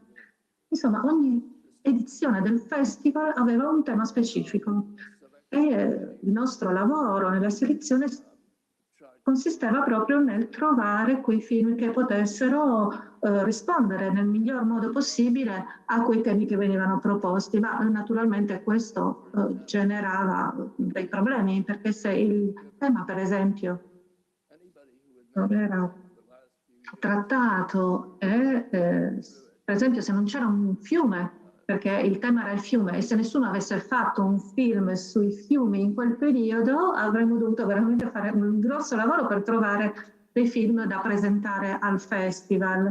E quindi il fatto di avere un tema così rigoroso ci poteva portare fuori strada, per quanto il tema del film o del cinema che riguardasse i fiumi poteva essere molto interessante per certi aspetti. Per questo abbiamo cercato di modificare un po' la nostra formula per essere più vicini ai risultati auspicati. Per quanto riguarda Tempus de Baristas, ebbene, Asselberg mi ha raccomandato a Paolo perché potessi entrare nel vivo dell'argomento, e ho dovuto imparare molte cose in pochissimo tempo, perché vivevo in Australia e probabilmente ero la persona più lontana dalla Sardegna di quanto veramente si potesse immaginare, e quindi ho passato veramente un lungo tempo, forse 6 mesi, che per alcuni versi può essere considerato un periodo piuttosto breve, a cercare di comprendere quale fosse il contesto in cui mi sarei trovato. Quindi sono arrivato inizialmente per poter fare appunto un giro con Paolo, e mi ricordo quelle mattine molto molto presto in cui arrivavamo in un paese e il sole si stava appena levando, mentre le persone cominciavano già a lavorare con il gregge, oppure stavano lasciando l'ovile perché erano stati con gli animali fino a quel momento, e in questo modo ho cominciato a lavorare su diversi luoghi e con i protagonisti, gli abitanti dei vari paesi. E in quel periodo vi era una situazione in cui potevamo vedere qualcosa della storia del pastoralismo sardo, ciò che succedeva in passato, ciò che era successo per decenni. E una delle idee era proprio quella di trovare una famiglia con cui, in cui ci fossero state diverse generazioni di pastori, quindi dal nonno, e quindi si tramandasse proprio la tradizione del pastoralismo, per poter guardare a un modo diverso di parlare di un'esperienza che passava da una generazione all'altra. Questa cosa è stata molto importante in quanto la storia è cambiata radicalmente nel tempo, e soprattutto negli anni 70, e la pastorizia è diventata veramente un'area economica di nessun interesse, e le persone hanno cominciato a pensare di cambiare la loro vita, e ogni generazione che è arrivata fino agli anni 90 avevano un'idea particolare, molto particolare della vita del pastore, e quindi volevo trovare una famiglia che potesse veramente raccontarvi questa storia nel corso degli anni. E non so se abbiamo trovato chi fosse adatto o che fosse particolarmente interessante per il progetto, ma la cosa importante per me era che ci si potesse avvicinare a una famiglia e creare una relazione con loro, in modo che ci fosse qualcosa che assomigliasse a una sorta di diario e che facesse partecipare attivamente le persone. Quindi abbiamo trovato il paese di Ursulei e abbiamo preso contatti con dei locali, e ci hanno detto di andare a visitare questo uomo, Francesco, per parlare con lui della possibilità di girare il film. Francesco era un uomo molto impegnato nella vita del pastore e nella vita, quello che comporta vivere come un pastore. E il figlio, Pietro, che aveva all'epoca 16 anni, ha sentito subito che si potesse fare un film fra padre e figlio, perché entrambi erano particolarmente coinvolti in questa vita tipica del pastore. Ed entrambi sembravano essere particolarmente impegnati. E la domanda è questa. Cosa succedeva fra le persone che invece si trovavano in un'età intermedia, fra Francesco e Pietro, che era ancora un adolescente, il figlio? E per fortuna abbiamo trovato un loro amico, Mimino, il quale poteva collocarsi proprio in questa posizione di età intermedia, e quindi avevamo 2/3 della famiglia più Mimino, ed è questo il modo in cui abbiamo cominciato, come dire, a riempire i ruoli nel documentario. Quindi forse dovrei passare la parola a Paolo o a Rossella, perché entrambi possono dirci molto di più sul ruolo del cinema dell'Istituto ISTE.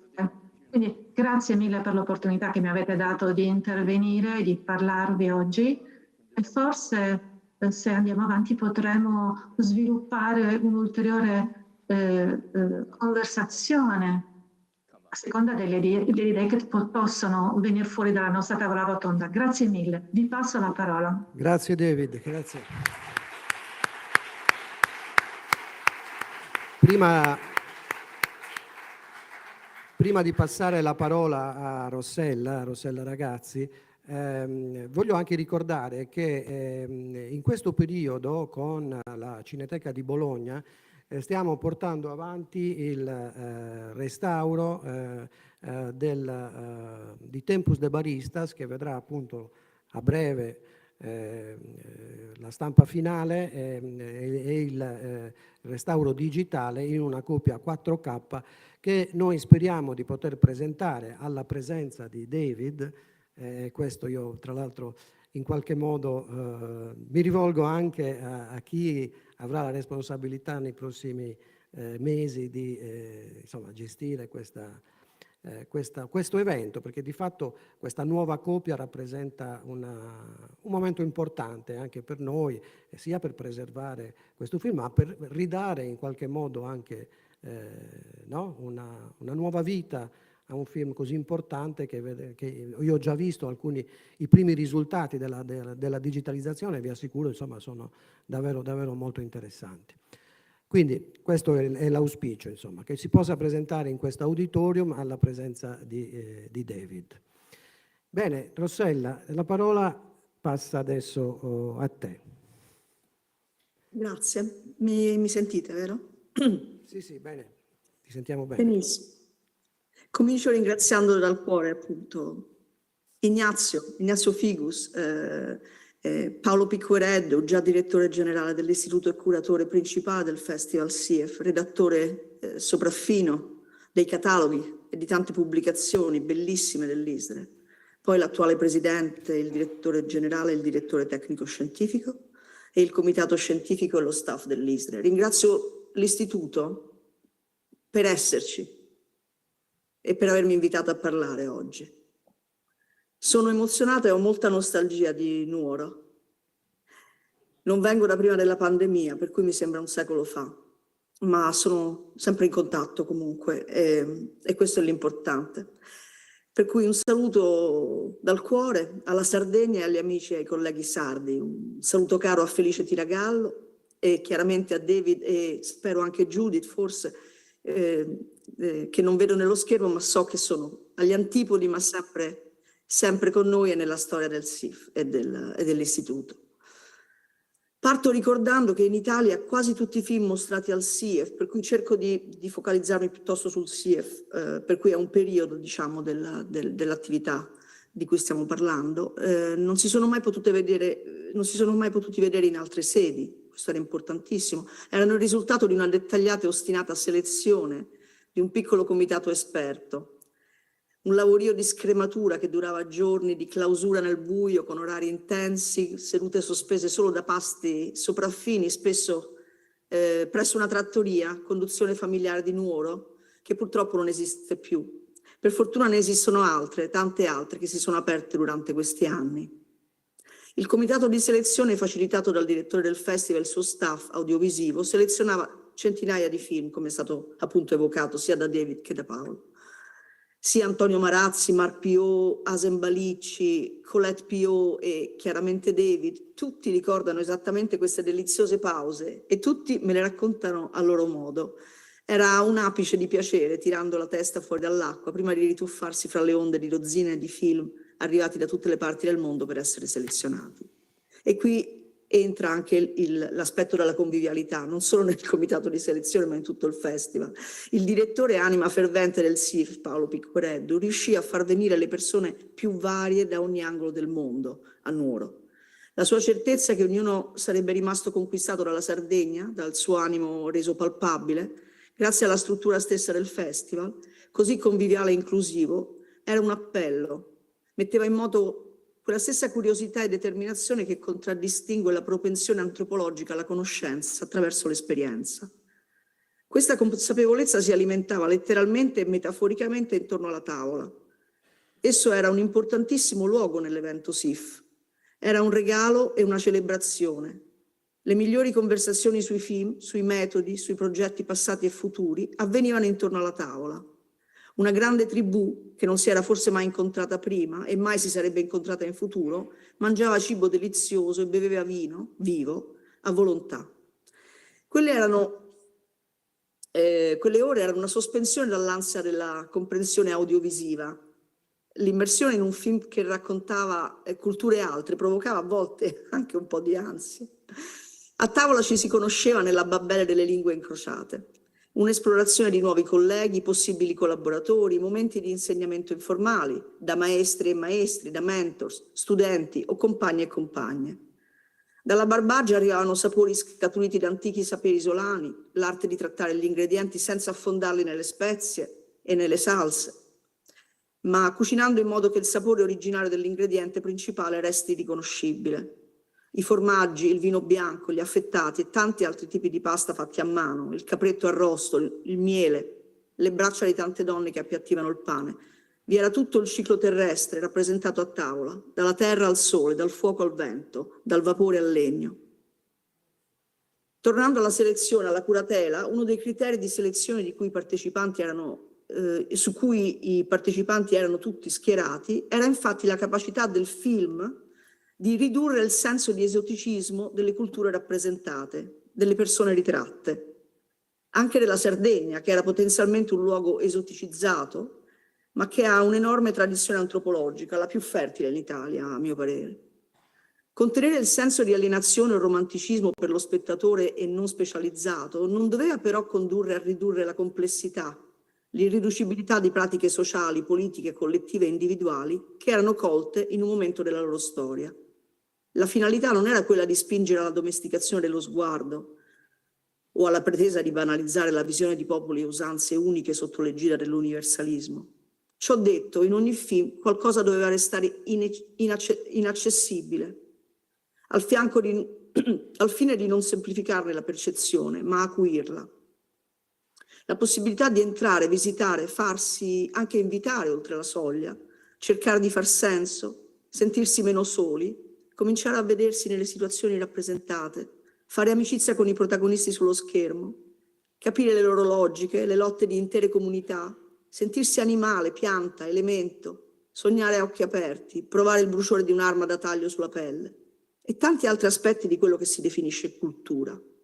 Erano la materia delle innumerevoli proiezioni del SIEF, presentate da cataloghi curatissimi, con interventi richiesti appositamente, e che oggi costituiscono una sorta di enciclopedia del cinema antropologico dell'epoca, con le voci che hanno consolidato il pensiero sul tema, misurandosi con temi specifici oppure con tematiche ricorrenti. Una collezione di cataloghi preziosissima. Le introduzioni del professor Lilliu in alcuni testi sono fondamentali, riletti oggi hanno un'aura di avanguardia. Vi sono testi di Rouche, di Carpitella, di David McDougall, di Marc Piot, la lista è lunga, non potrei farla qui. Un altro tema che mi interessa toccare, e cercherò di farlo brevemente perché so che abbiamo forse poco tempo ormai, ma questo è forse il tema centrale che io vorrei trasmettere come cineasta e come lunga spettatrice, anche membro della giuria dell'ISDRE, anche traduttrice di testi antropologici legati al cinema. È quello della francese, si dice jouissance, del piacere. Nei film proiettati a Nuoro, intere ispezioni di vita, di riti, di pratiche segrete oppure cure, danze, manifatture, dipendenze da sostanze di vario tipo, ma soprattutto modi di vita intimamente collegati all'ambiente, simbiotici con elementi che gli accademici o lo spettatore casuale sono sconosciuti, aspirazioni, sogni, relazioni, venivano offerte nelle immagini indimenticabili di un mondo, di mondi, non sul punto di scomparire come vuole una certa mistificazione dell'etnografia, ma di affermarsi per sempre vivi e in metamorfosi. Ognuno di questi mondi era vivo perché espresso, visibile e udibile per la prima volta, percepibile alla macchina da presa dopo tanta preparazione e desiderio di scriverne sequenze sulla pellicola o sul nastro magnetico o digitale. La macchina da presa nel cinema antropologico non è mai puramente meccanica, ma è sempre portata, tenuta addosso, come una corazza a volte, che permette di penetrare in zone troppo intricate e taglienti per un corpo nudo, ma che altresì vibra come un tamburo in altre situazioni, magari più contemplative. La simbiosi del ricercatore dell'uomo-donna con la macchina da presa, cito Vertov, l'essere terrestre che cammina sulla crosta e la cresta del mondo, non testimoniava solo quello che veniva offerto o snidato, ma lo suonava, lo cantava, lo ballava, lo meditava, lo ammirava, lo temeva e dai suoi sentimenti scaturiva uno stato di grazia, iscritto e trasmesso nelle immagini e nei suoni registrati. Con un mezzo audiovisivo il comportamento cambiava, dietro e davanti la macchina da presa. Abbiamo sottolineato forse troppo la portata del profilmico, cosiddetto profilmico, voi sapete, voi siete studenti, ma grazie all'influenza di David McDougall, Jean Rouche e Cecilia Mangini abbiamo capito tanto di più su ciò che avviene nell'esistenza e lavoro del filmmaker, perciò diciamo dall'altro lato della macchina da presa. Un mio mentore, direttore della fotografia e documentarista francese Frédéric Labouras, riposi in pace, diceva che quando si filma al meglio lo si fa con il midollo spinale. Per dirla con un altro mio mentore di ripresa etnografica, il professore Jean Arlot, il filmare etnologico può derivare anche da una gioia che può trasformarsi in jouissance, quello che dicevo all'inizio, il piacere, un termine che in francese si utilizza anche nell'atto sessuale per definire un tipo di piacere estatico e prolungato. Ecco, io ho semplicemente accennato alcuni temi, avrei tantissimo altro da dire, soprattutto sugli archivi che vi sono all'ISDRE, grazie al lavoro incredibile di Ignazio Figus e Virgilio Piras, che hanno documentato tutte le edizioni, sia a livello fotografico, con delle foto meravigliose in bianco e nero, con una grana che ricorda quelle degli anni 70, delle foto di cronaca, e con questi incredibili audiovisivi girati da Ignazio, che è veramente un enorme archivio da esplorare. Io quello che vorrei ricordare oggi è che c'è tantissimo lavoro retrospettivo da fare su questi archivi, c'è tantissimo da scrivere, c'è tantissimo da studiare, e sarebbe bellissimo se l'istituto un giorno riuscisse a creare delle borse di studio per poter fare questo tipo di lavoro, di andare proprio all'interno degli archivi e scrivere e raccontare quello che è stato. E questo aiuterebbe tantissimo nel futuro, non solo della Sardegna, ma di tutta l'Italia. E io e tanti altri che abbiamo partecipato al festival sono sicura che saremo disponibili ad essere supervisori, tutori, collaboratori per incanalare questo tipo di ricerca di archivio. Ecco, io ringrazio tantissimo per aver avuto la parola. Avevo ancora tantissimo da dire, ma vorrei che ci fosse più tempo o per la discussione o per il vostro caffè, perché dopo tutte queste ore dovete essere esausti. Per gli altri miei colleghi che non hanno ancora parlato, ringrazio ancora tutti quelli che non ho potuto citare e spero di tornare un giorno a Nuoro. E nel frattempo vi saluto dalla Norvegia.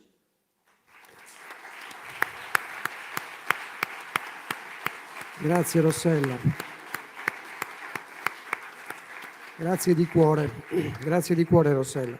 Grazie per questa tua riflessione così profonda e anche per questo discorso che facevi rispetto agli archivi dell'istituto. Questo è anche il nostro auspicio, insomma, che questi archivi possano essere resi totalmente fruibili al pubblico e agli studiosi e possano essere analizzati negli anni a venire.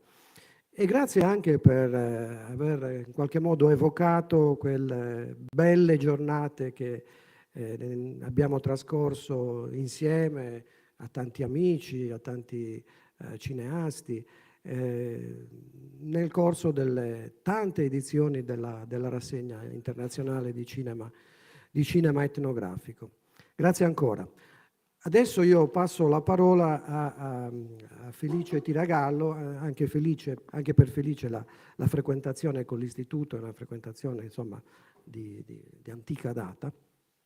Io ricordo quando ho iniziato a lavorare, uno dei primi filmati che mi sono passati davanti agli occhi era quello su Candelaria di Orgosolo, che ti vedeva giovanissimo ricercatore, insomma, in una equipe che seguiva sotto la direzione di Paolo quell'evento. E poi insomma cito, giusto perché mi pare anche importante questo legame con David, il primo workshop, quello del 1994, al quale anche tu partecipasti. La parola, ti cedo la parola. Grazie.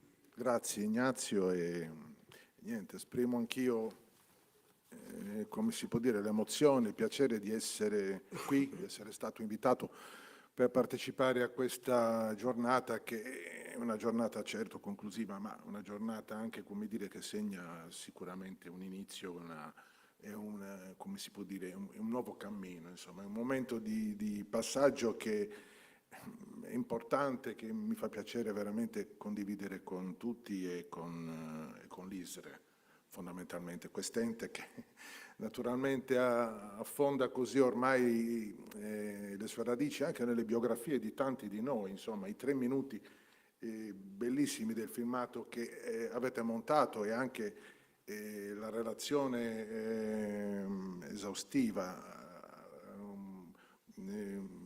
completa appunto che ha fatto poco fa appunto Paolo Piquereddu indicano, come dire, la profondità di queste radici e, come dire, la solidità di questa pianta. Io quindi ringrazio ancora appunto il presidente dell'ISE, il professor Laura, il direttore generale, il dottor Mele, il direttore tecnico-scientifico, il dottor Muras, poi Ignazio, poi Paolo, scusate se mischio, come si può dire, i nomi propri, come dire, dovrei dire Ignazio appunto Figus, il dottor Paolo Piquereddu, per tutta questa, diciamo così, per questa presenza complessiva. Dunque io a conclusione di questa serie di interventi non vorrei essere abbastanza sintetico e mi propongo di dire fondamentalmente 4 cose. La prima cosa che vorrei dire è rendere anche io una testimonianza di chi fondamentalmente ha vissuto una grande parte appunto di questi 30-40 anni di vita dell'ISRE dal punto di vista di chi ne ha fruito come parte del pubblico, come appunto siete per la maggior parte di voi adesso qui davanti a me. Io ho frequentato l'ISRE da studente, ero presente nel 1977, quando avevo 22 anni, al convegno appunto fondativo sull'antropologia visiva di cui appunto ha parlato Paolo, poco fa, un momento straordinario d'incontro, e ricordo tutto, ricordo Diego Carpitella, Clara Gallini, Fiorenzo Serra, la presenza di Michelangelo Pira, poi tanti altri studiosi, insomma, che avevano dato vita praticamente a uno dei primi incontri, uno dei primi momenti fondativi in cui in pratica anche in Italia si è cominciato a discutere in maniera sistematica appunto di una via all'antropologia visiva o visuale, insomma, lasciamo perdere poi su questa duplicità di aggettivi che ci porterebbe lontano, non voglio neanche io affrontarla, e sui modi in cui praticamente si poteva riconoscere la traccia di un'esperienza, di un lavoro specifico che vedeva a fianco l'antropologia, appunto il cinema. Ma la testimonianza non finisce qui. Tutta questa vicenda successiva che ha preso vita appunto con le edizioni del Festival internazionale del documentario etnografico, poi appunto diventato SIEF, iniziata dall'82 appunto fino al 2012, e sono stati dei momenti che anche da parte di chi partecipava appunto come spettatore, e che veniva appunto anche da parte di chi veniva a Nuoro per vedere appunto questi materiali. Ebbene, queste esperienze si trasformavano sempre, a cadenza proprio biennale, come delle occasioni immersive proprio d'incontro, insomma. A noi sembrava naturale, questa è una cosa che vorrei trasmettere soprattutto agli studenti che sono qui, che appunto spero abbiano adesso e nel futuro veramente sempre uno stretto legame con le attività dell'ISRE. Noi avevamo praticamente una sensazione indescrivibile di esaltazione, come si può dire, di grande eccitazione intellettuale nel poter non soltanto vedere i film, non soltanto poter quindi cominciare ad avere una serie di precisi punti di riferimento su cosa volesse dire concretamente nell'ambito della ricerca utilizzare la macchina da presa o la macchina fotografica, ma era altrettanto importante questa prossimità di discussione. Insomma, io mi sono ritrovato nel 1982, ad esempio, in una tavola all'Hotel Grillo a dialogare con Jean Rouch, insomma, cioè in una maniera assolutamente, come dire, priva di paludamenti accademici o distanze, in situazioni cioè in cui è stato possibile rinnovare per tanti versi e tante volte, soprattutto direi nelle discussioni dopo le proiezioni, questo rapporto colloquiale, diretto appunto con tanti autori. Certo, Rouch, i nomi sono molti, Hasan Balikci, Robert Gardner, mi ricordo, Les Blanc, tanti altri, insomma, il punto era questo. Se poi si andava a guardare qual era la letteratura internazionale sull'antropologia visiva, tutti questi nomi entravano, come si può dire, a pienissimo titolo, e quindi ci si rendeva costantemente conto del fatto che l'appuntamento di Nuoro era un appuntamento veramente privilegiato di incontro con una delle parti più vive dello sviluppo del dibattito sia in antropologia sia in cinema. E quindi questo è un tipo di esperienza che, come si può dire, è stata importante perché semplicemente, come dire, ha formato molti di noi, ha formato anche quelli che non hanno poi proseguito a sviluppare direttamente, come dire, un interesse per il cinema in sé, per il cinema, come dire, in senso etnografico. Anche quelli che praticavano semplicemente l'antropologia hanno sviluppato sempre comunque un rapporto a questo punto molto avvertito e molto articolato col tema generale della visione, perché il frequentare il Festival del film etnografico di Nuoro, poi SIEF, smentiva la base, praticamente distruggeva e sbaragliava praticamente ogni ipotesi di individuare nella pratica del cinema, nella ricerca, una pratica ancillare o una pratica descrittiva o una pratica accessoria, perché quello che era interessante era capire che facendo cinema si poteva fare, certo, cinema molto spesso di altissimo livello, di alta qualità, ma si poteva fare anche ricerca antropologica, perché i film erano veramente i luoghi di inchieste, i luoghi, questo per parafrasare una definizione dovuta appunto a David McDougall.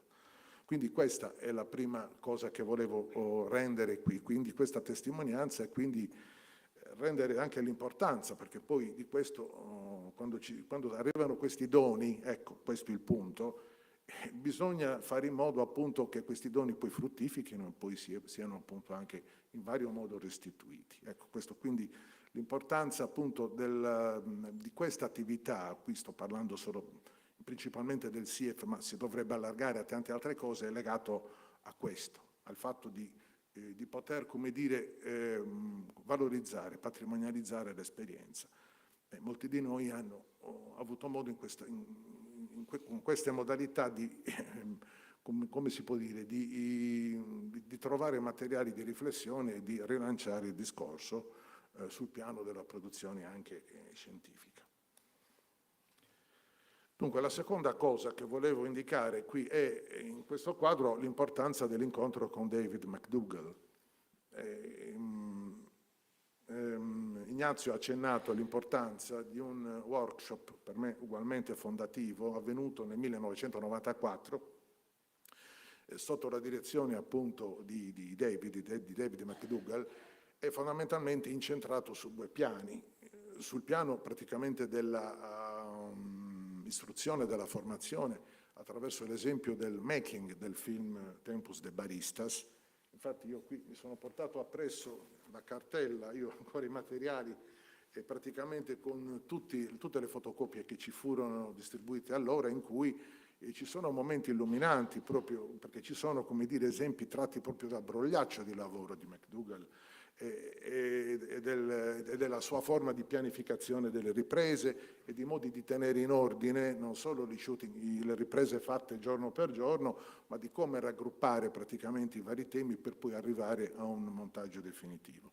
Ma fu un momento molto importante anche perché McDougall dedicò estrema attenzione ai percorsi individuali di ciascuno di noi, nel senso che tutti i partecipanti a questo workshop, che era un workshop internazionale con, mi ricordo, studentesse statunitensi, molti italiani, un collega che poi, Francesco Pompeo, che lavora appunto nell'ambito accademico italiano, poi appunto c'ero io, c'erano altre figure come appunto quelle di Francesco Rossitti, se mi ricordo, e altre, cioè insomma tutte persone che poi hanno radicato in maniera solida, insomma, il loro rapporto col cinema e con l'antropologia. Ebbene, David ha dedicato molta attenzione a questo e mi ricordo anche il fatto che sono venute da lui anche una serie di indicazioni molto importanti, ad esempio sul nostro specifico lavoro. Ad esempio, io nel periodo, in quegli anni, stavo a mia volta facendo un mio modesto lavoro sul tema del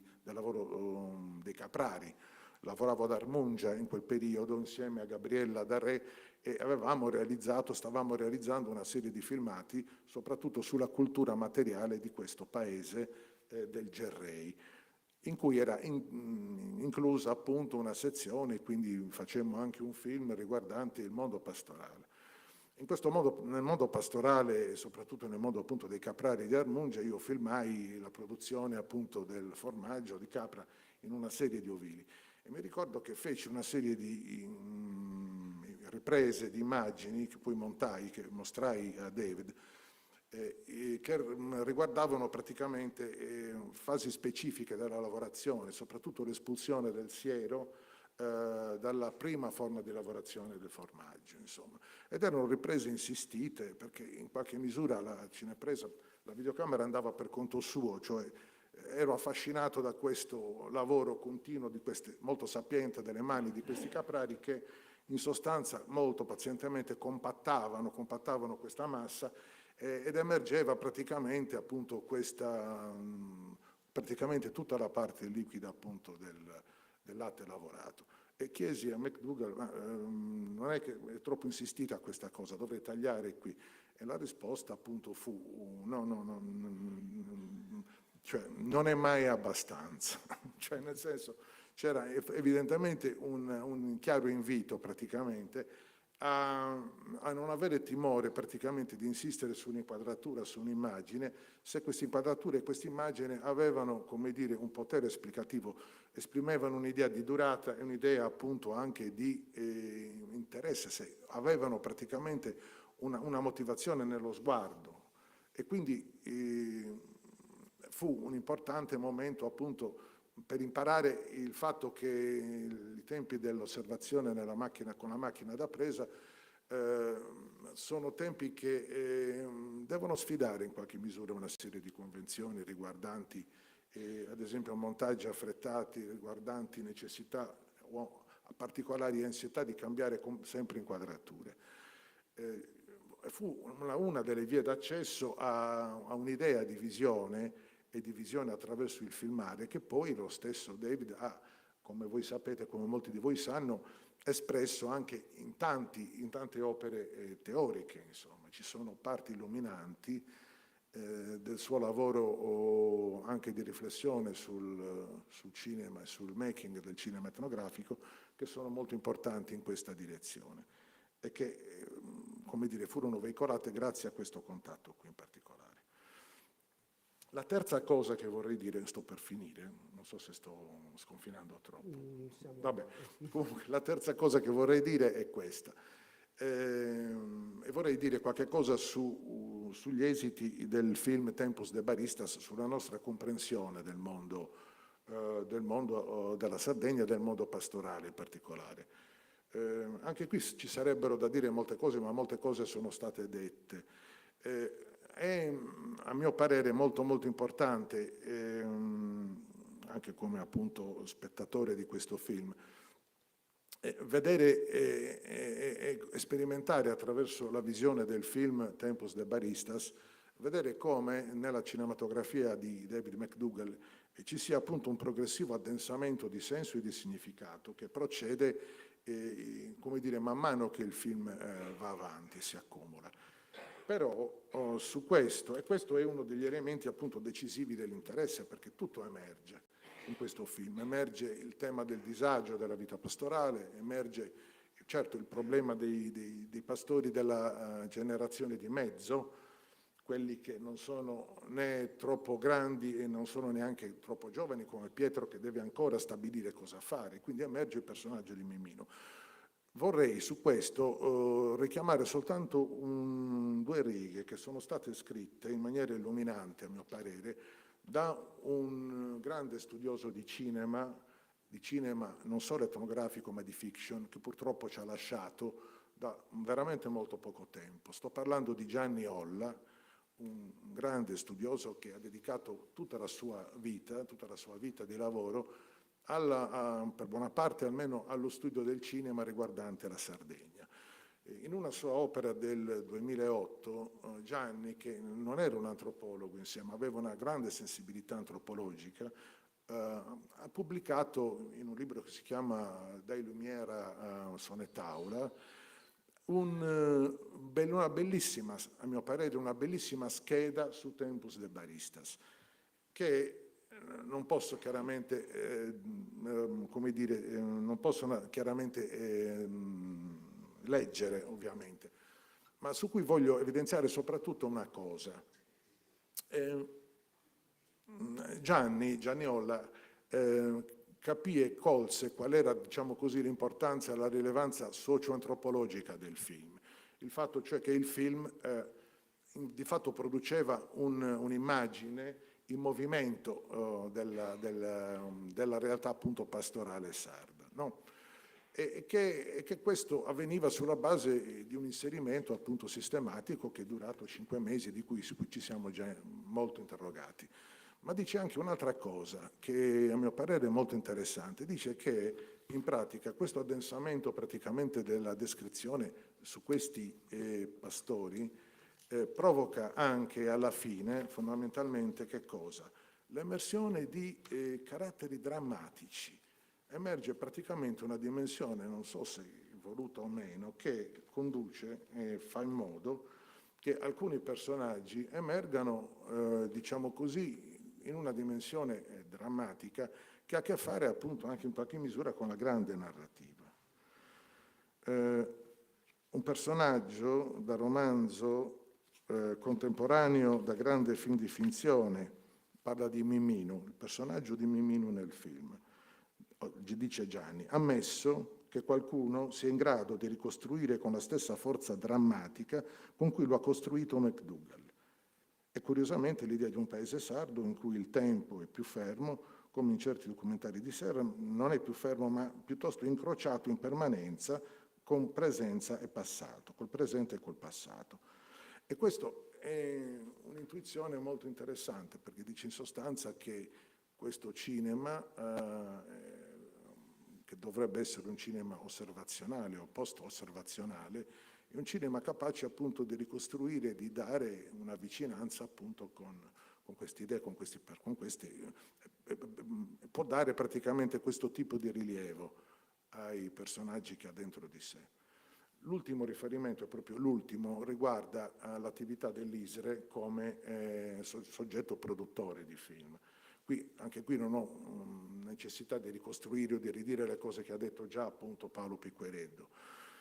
Però vorrei dire una cosa conclusiva. Secondo me, guardando a questi ultimi anni della vita dell'ISRE, a questi ultimi 30 anni, non ultimi anni, è evidente che l'ISRE ha fatto un grande lavoro di, come si può dire, di disseminazione, di sollecitazione, di costruzione di rapporti e di alleanze produttive. Ha disseminato attraverso Avisa, attraverso vari altri momenti, fra cui sicuramente anche Israel è uno di questi.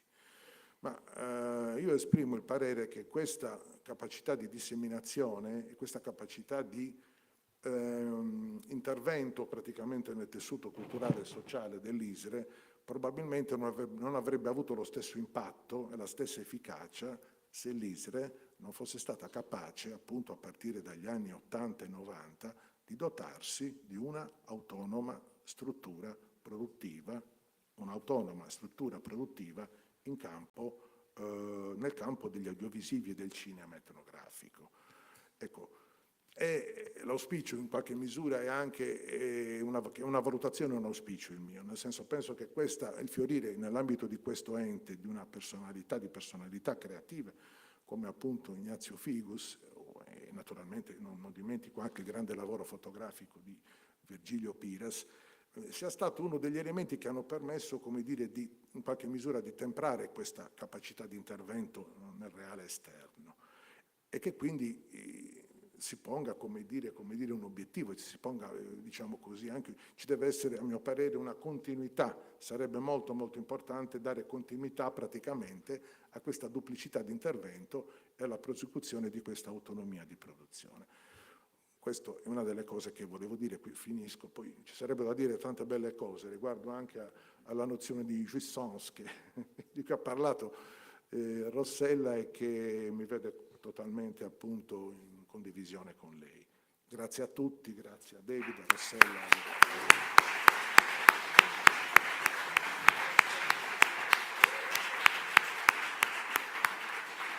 Grazie Felice.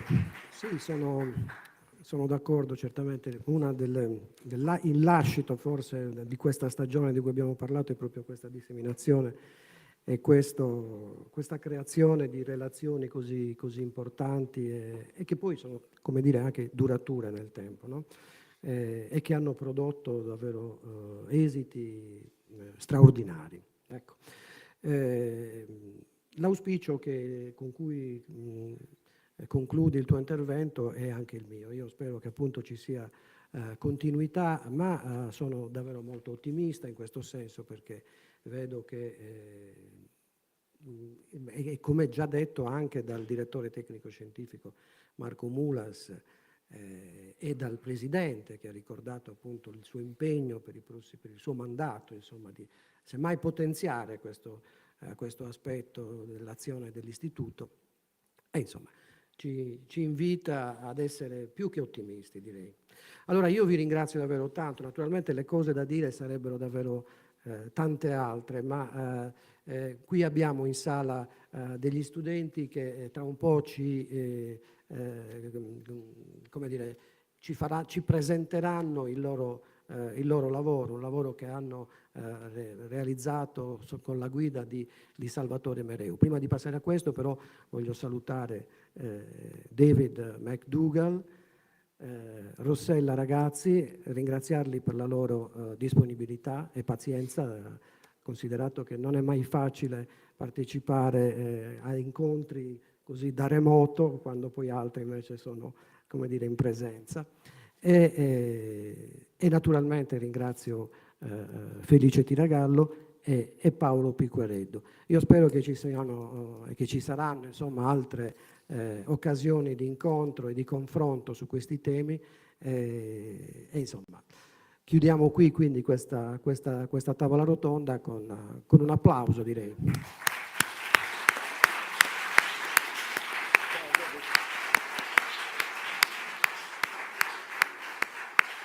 Voglio anche ringraziare le traduttrici, Alessandra Mulliri e la collega, perché hanno fatto davvero un grande lavoro, anche se forse non tutti si sono resi conto di questa cosa, perché sono andate naturalmente senza avere nessun testo a disposizione. Quindi.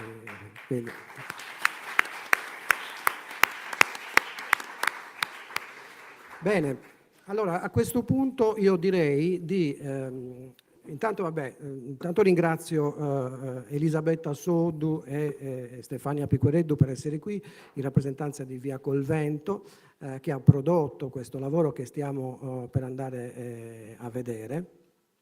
E chiedo ai nostri tecnici di mandare subito il contributo registrato con Salvatore Mereu, che ci darà appunto, ci presenterà, insomma, ci parlerà intanto della sua esperienza all'ISRE, un po' come abbiamo già sentito da David, da Felice, da Paolo, da Rossella, e poi però ci presenterà anche questo nuovo progetto che vedremo subito dopo, e poi con i ragazzi, con gli studenti, scambieremo due chiacchiere. Va bene?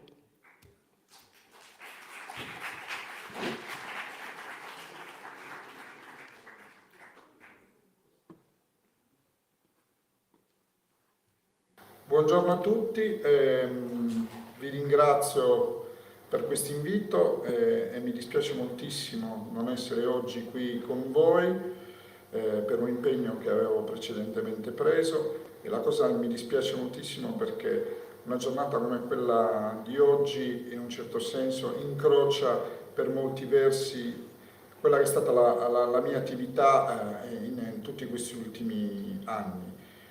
Ora non so se si possa dire che la mia attività è quasi coincisa nel suo inizio con il ruolo che questa istituzione ha avuto negli anni, però è certo che dopo che ho finito il centro sperimentale, il primo luogo dove poi mi sono confrontato, soprattutto qui in Sardegna, è stato proprio l'Istituto Superiore Regionale Etnografico, che allora ero poco più di uno studente, conoscevo soprattutto per la sua attività di promozione e proposta di quelli che allora chiamavamo documentari. Ancora non si parlava di cinema del reale, che è una definizione che è entrata in uso in tempi più recenti.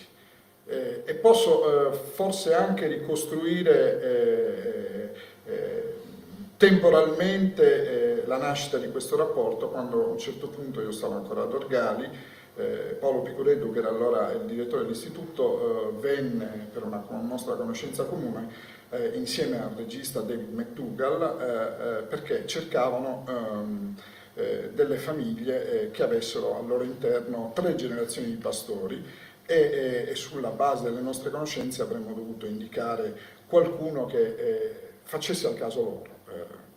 Sto parlando della preparazione di un film che poi per me in qualche modo è diventato importantissimo e mitico, quello che è Tempus de Baristas, di cui allora non coglievo fino in fondo la portata e l'importanza, anche perché il mio rapporto col cinema documentario era sostanzialmente episodico e molto legato a questa manifestazione.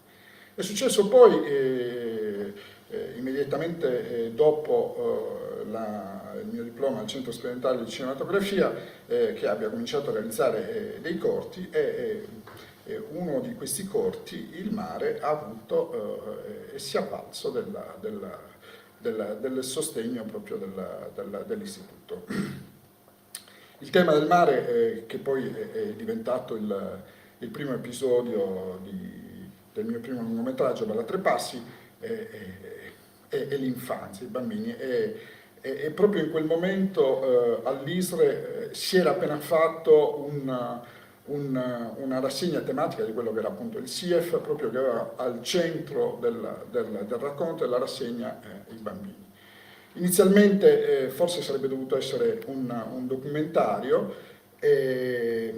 o quantomeno c'è stato un lavoro preparatorio che doveva essere finalizzato in un documentario, e partendo appunto da questo tema dell'infanzia avevo condotto una piccola ricerca sui bambini di alcune zone montane della Sardegna dell'interno, ponendo loro questo interrogativo. Volevo sapere quanti di questi bambini appunto avessero visto il mare. Un campione, devo dire, quasi sporadico, limitatissimo,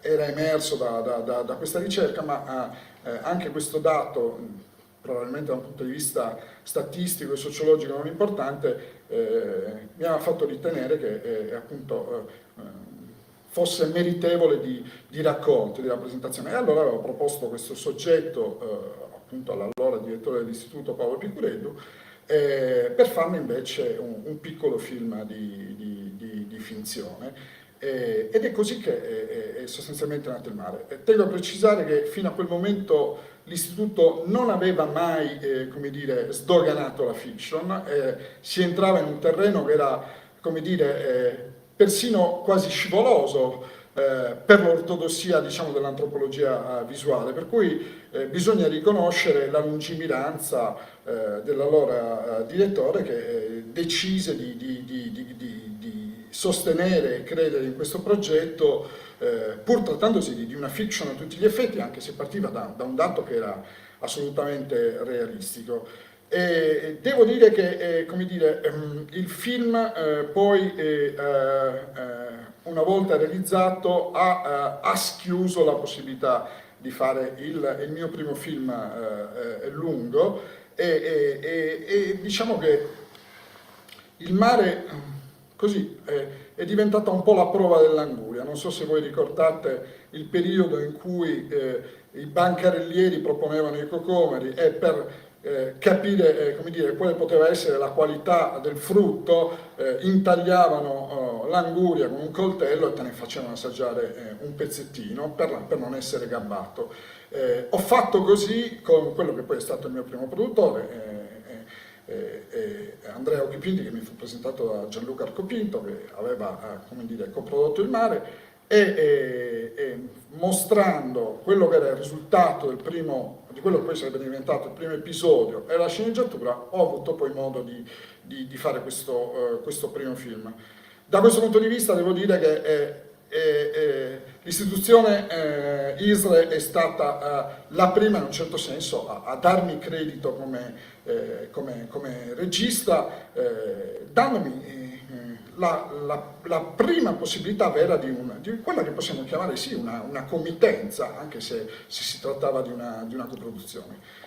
Il rapporto poi è andato avanti negli anni, e il loro intervento, devo dire, è stato decisivo anche in altri film, da Sonettaula in poi, fino all'ultimo Bentu, anche perché io mi sono mosso probabilmente, ma senza alcun calcolo, ma semplicemente perché c'era, come dire, una fortunosa coincidenza di intenti, mi sono mosso su un terreno che era molto vicino a quello che era poi il loro campo di indagine. Da sempre ho lavorato sulla tradizione, cercando nei limiti del possibile di evitare ogni possibile scivolata nel folklore, e tutto quello che come dire, era patrimonio della ricerca etnografica è entrato inevitabilmente nel mio lavoro, ma ci è entrato in modo assolutamente naturale. Nel momento in cui mi sono sempre posto il problema di una ricostruzione, il primo luogo dove ho guardato è stato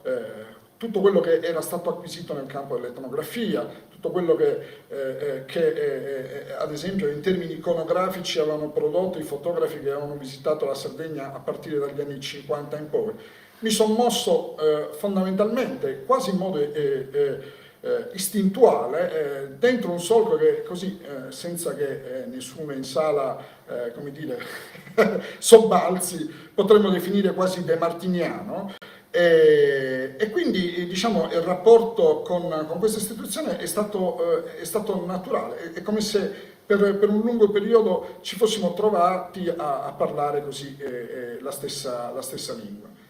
Questo mi sento di dire in relazione al rapporto che io ho avuto in questi anni con questa istituzione e mi fa piacere che oggi, tra l'altro, tra le mansioni dell'istituto stia entrando in maniera prepotente anche l'esigenza di porre la questione del cinema come strumento educativo e di formazione da estendere idealmente alle scuole, perché questo aspetto come dire, mi coinvolge, io credo, nella stessa maniera.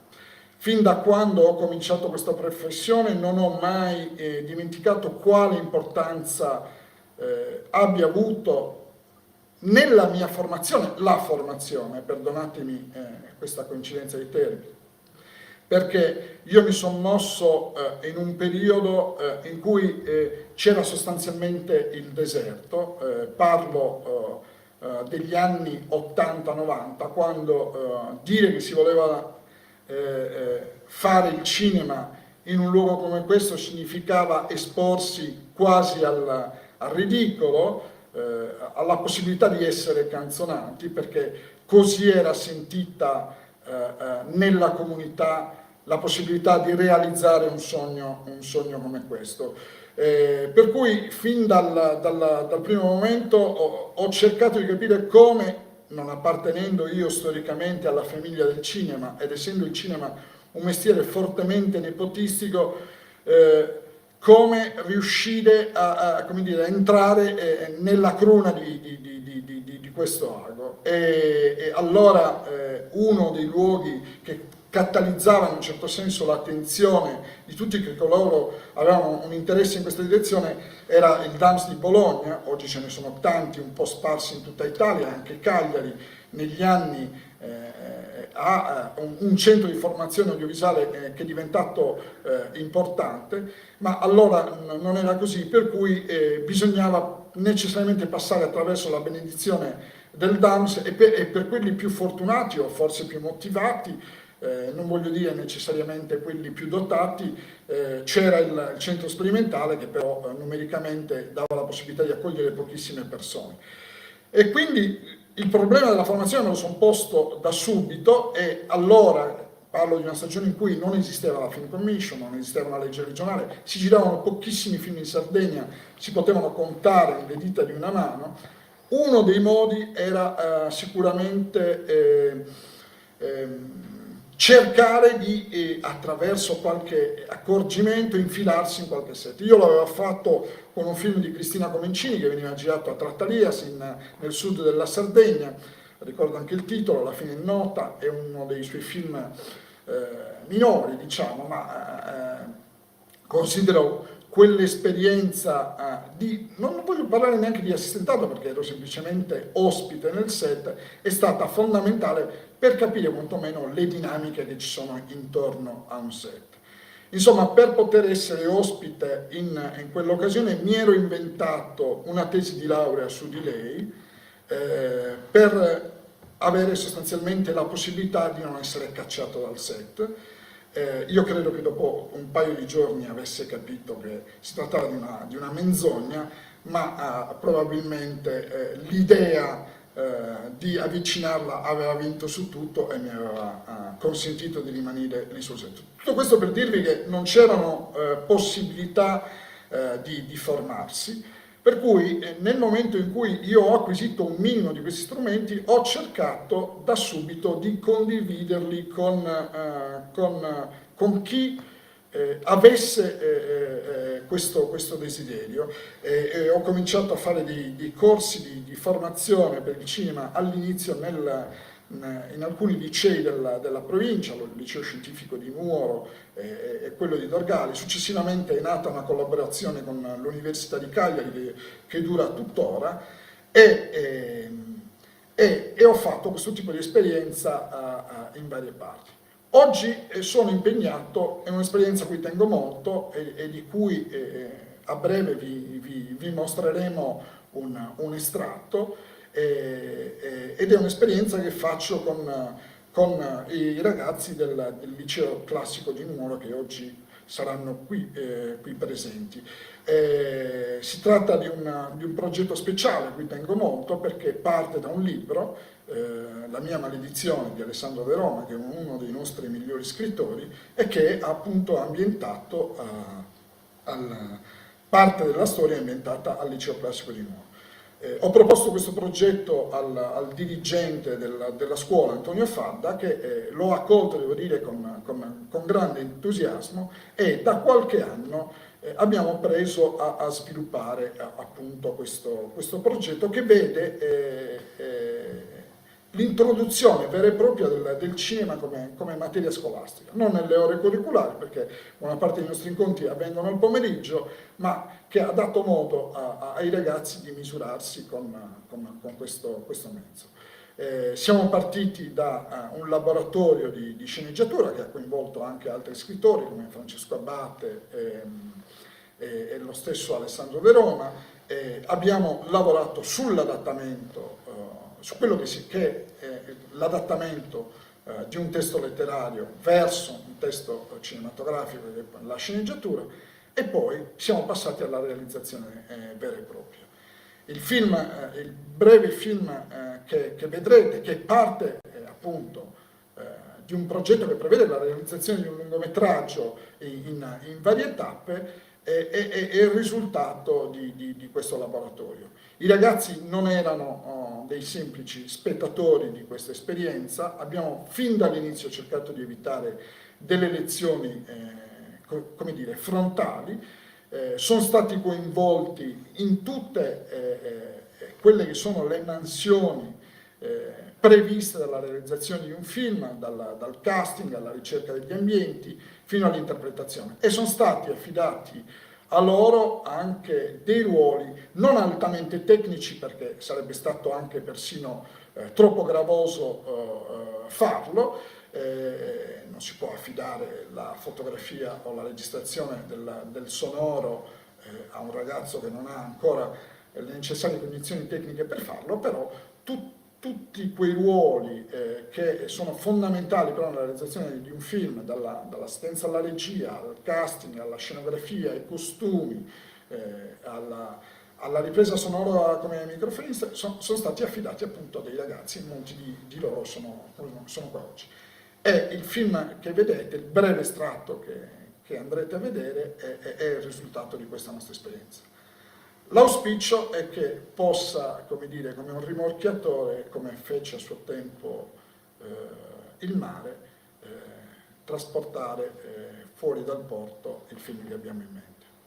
Vi ringrazio e mi spiace ancora una volta non essere con voi. Saluto tutti.